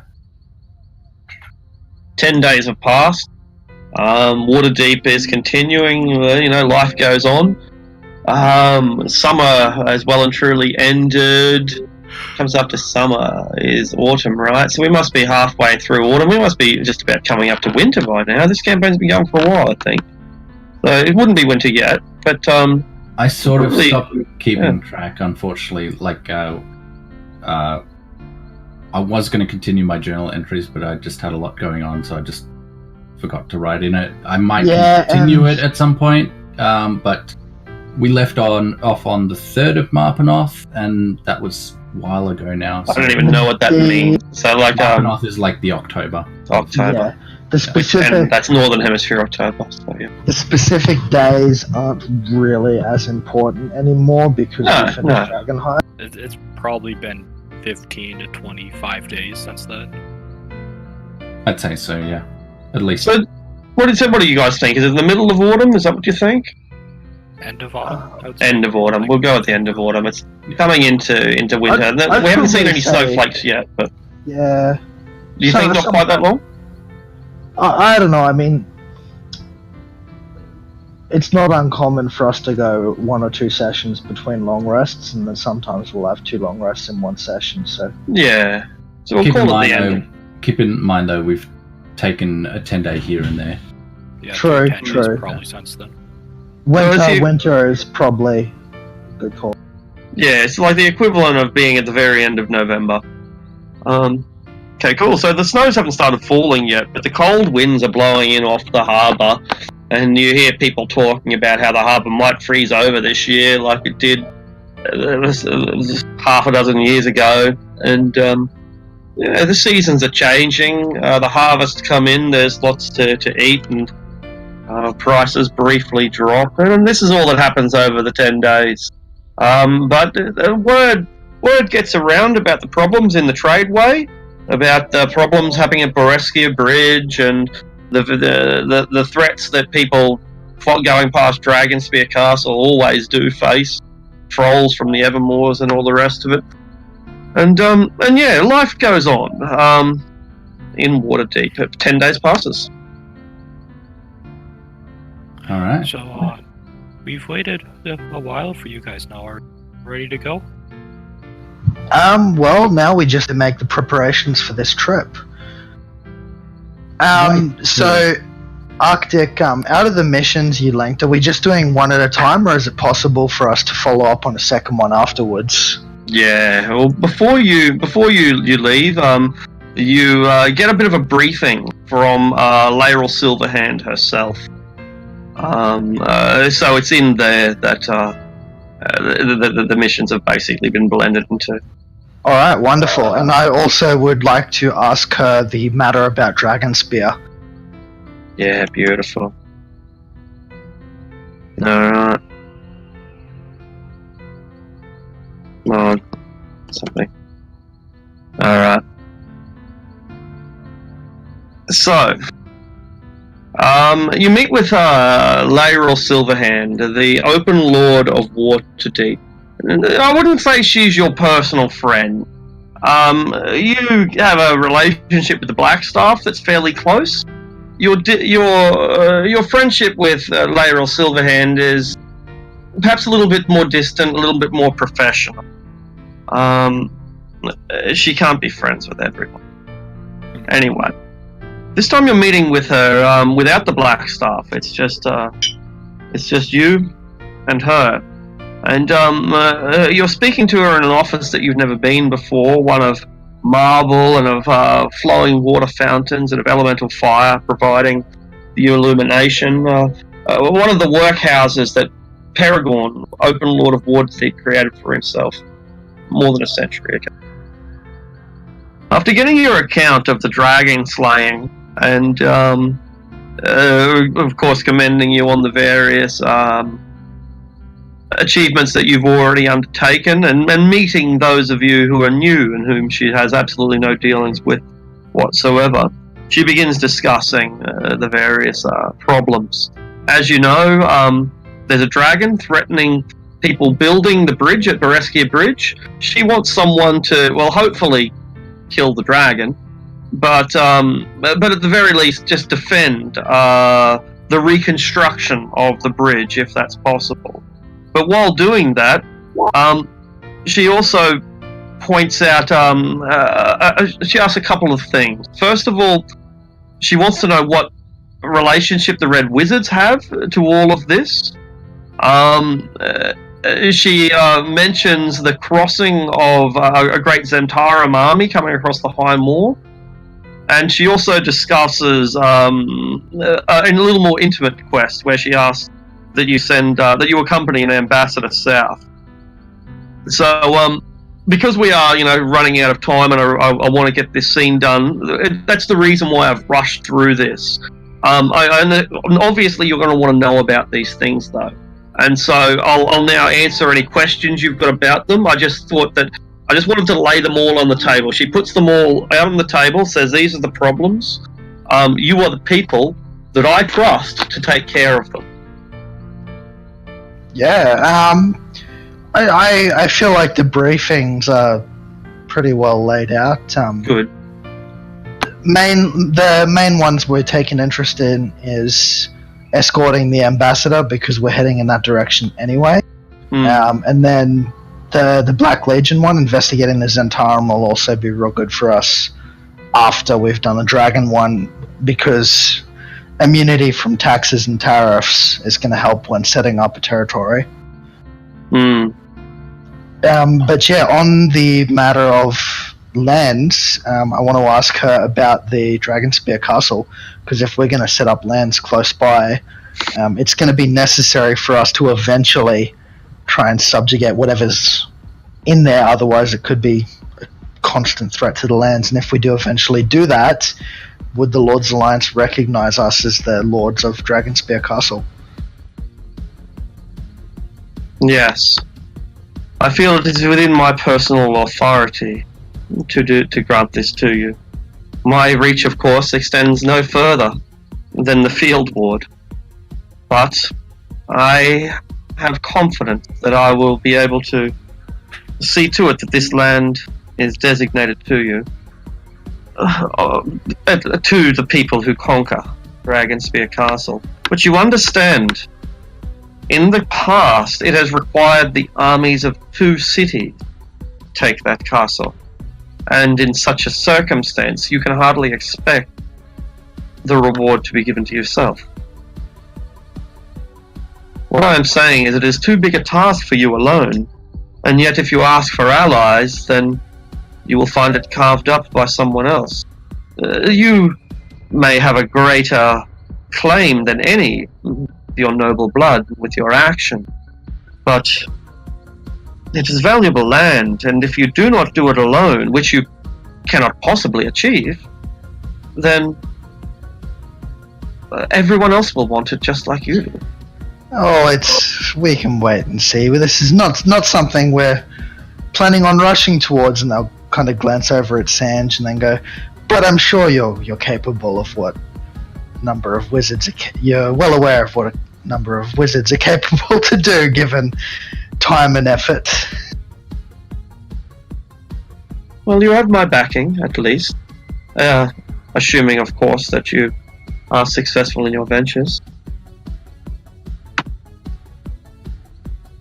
I have a question about the Red Wizards.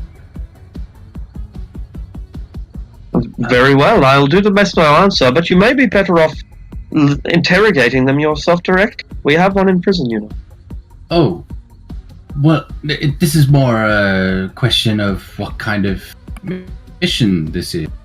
Is this a seek and engage, or is this purely reconnoiter? It is an investigation of rumors. At the moment, all we have is word that the Red Wizards are being blamed for a variety of a large number of massacres and murders. For the Red Wizards to operate this far west is unusual in and of itself, and notable. There would be very few agents that I could trust to both investigate the wizards, but not antagonize them in the process.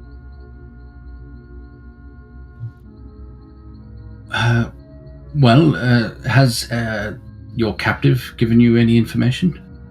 Not as yet, but I feel that my investigators have been asking the wrong question.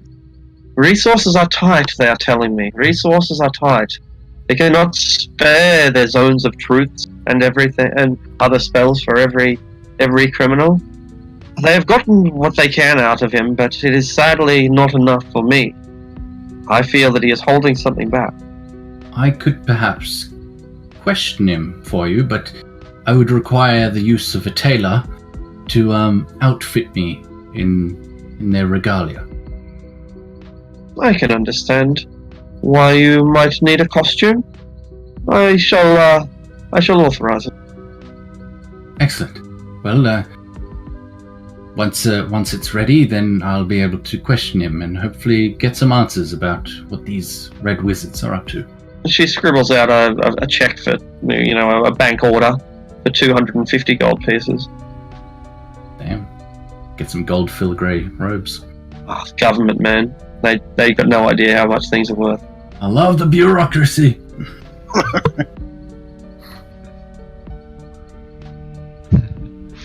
Very well then. Are there any questions? None for you, madam. I believe that's it. Very well. You will be taking the third company with you when you depart.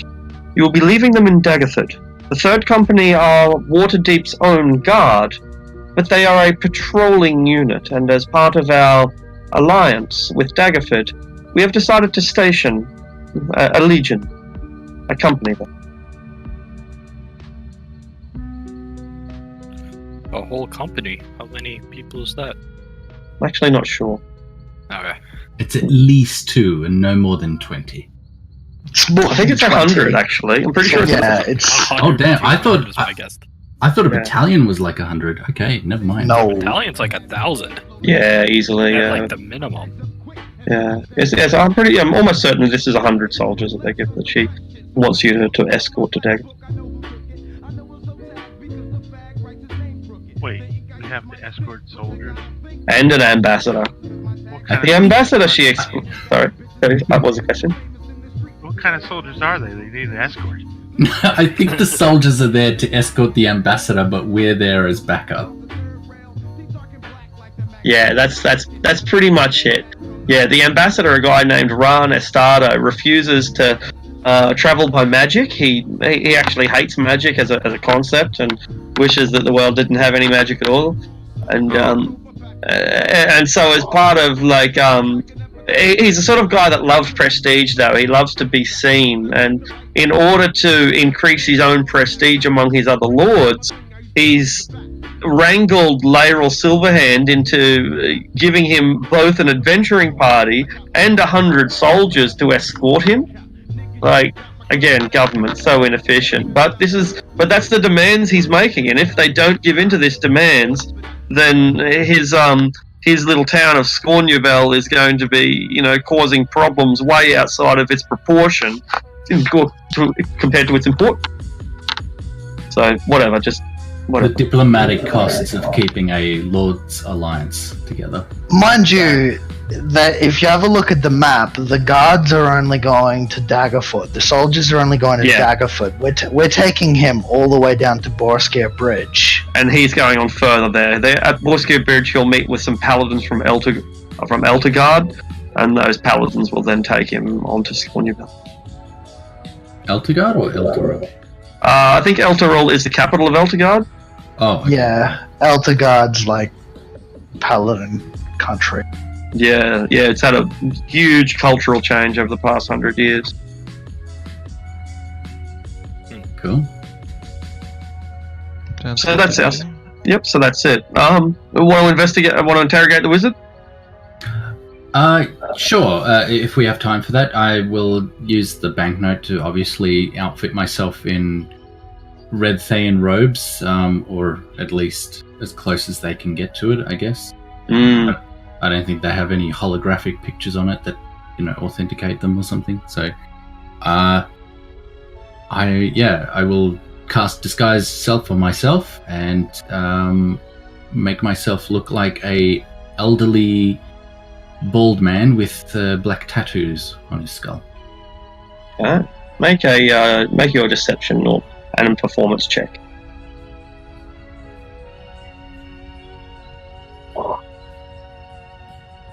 Oh, I should have really used deception, but anyway. Yeah, both. You have to do both. Oh, okay. Yeah. Beautiful. And he falls for your ruse. What are your questions? Just to sort of speed this up, I guess. Yeah. I guess I'm asking whether he knows about their movements, what they're coming for exactly, because somewhere in the bureaucracy they have failed to inform me. Oh, me the most too. important Red Thayan ever, right? Oh. Typical. I'm kept out of the loop myself. Oh, it frustrates me. I'm going to write a letter, a strongly worded letter to Thaymount. Oh, don't even bother. They're not going to listen. It's not worth it. Well, I think I might just go to Zar's Tum and tell him directly. Oh, well, look how that worked out last time. Anyway. He tells you how the high ups of Thay think that this is a great idea. What a great idea! Aiding this grand conspiracy, or the Dragonspear conspiracy. How is that possibly meant to work? How can we possibly hold together a force of red wizards, Zentarum, and literal devils from hell? And where are the trolls supposed to fit into all of this? What? That's not an alliance. That's a fucking menagerie. Right, and they're heading towards this prominent location. What was the name of it again?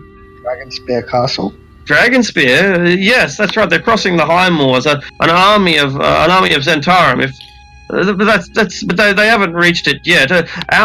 For our part, I just hope that we can find the elemental keys in time before they arrive. It will give us a hand up in our dealings against the devils.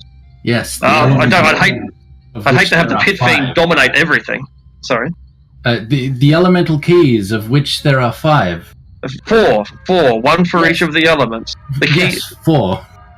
You are familiar with the 4 elemental princes of evil. Yes. Of course. Wind, water, earth, and heart.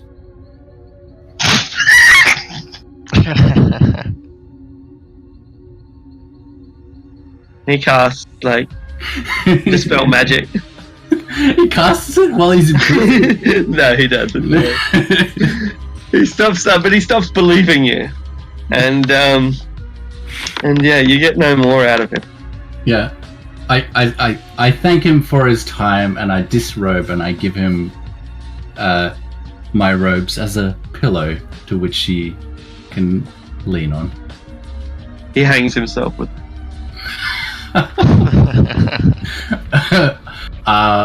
I was not responsible for that. Well, there goes your scroll of permanent. See. Fuck! God damn it, Zephram! It's alright, we're about to go meet a lot more of them. I'm sure one of them will be able to ascribe it for you. Alright, I've just noted down, so 4 elemental keys, 1 for each element. Princes of Elemental Evil, the Red Wizard, Zentarum, and Devil are teaming up in the Dragon's Pick. This sounds like something that we're going to follow up on threads like to the end of the earth and completely forget about Undermountain for the next 10 levels. I think I'm that's glad my love- plan. That's it. I'm glad I've offered you something that does. Yeah, once again, thank you, Arctic, for giving us these options, because I think we were getting maybe a little monotonous with Undermountain, so it's nice to have this sort of break from. I'm excited. Crawl. Yeah. And yeah, this is like the first time you said you're going into like the Sword Coast. Yeah, and Dragonspear Castle and the Tradeway. These are classic areas that I've never really been into. I love the High Moors, all of that. Oh, yeah. And simply because she said it would require an army for us to get our hands on that castle, we're going to get our hands on that castle without an army. No, we're gonna get our own army. I don't care if we have to level up to the point where we can cast Planar Binding for 30 days and then start summoning an army of demons and Planar Binding them all one by one and then march in the castle with an army of... Oh, well, Hellgate Keep's only a couple of 100 miles north if you need demons. Well, shit, I feel like I need to pick up Banishment, unless you two wizards are. I mean, obviously, when we start summoning demons and devils, we're going to have Banishment. You've got to have safety precautions. You don't just summon fiends without safety precautions. I got my first taste of what Banishment's like, because I took it on my Sorcerer in Steve's game. And we had what was it called? A Nikoloth come and attack us. And first round of combat, I say, nope, Banishment. End of combat. Yeah. Yeah, we had a boss like- fight. We had a boss fight in a different campaign I played, but we ended up against a Flame Primordial. And the DM was like hyping it up like the biggest boss fight of the entire campaign. But we tricked him into using his legendary resistances really early on and then just immediately banished him. Nah. And the DM was like, what the fuck? Didn't see that one coming. Well done. Yeah, well played. But Mark, Yeah. I really hope that you come back anyway. This is not a regular game. As you can see, next week we'll be going on Dungeons and Dragons adventures rather than whatever it was we were playing today. So, Kinky BDSM adventures. exactly. So hopefully we'll see you back next week. Yeah, I got to rework this character, and I built them in half an hour. So Yeah, absolutely. And feel free to draw on any of these guys who have the time to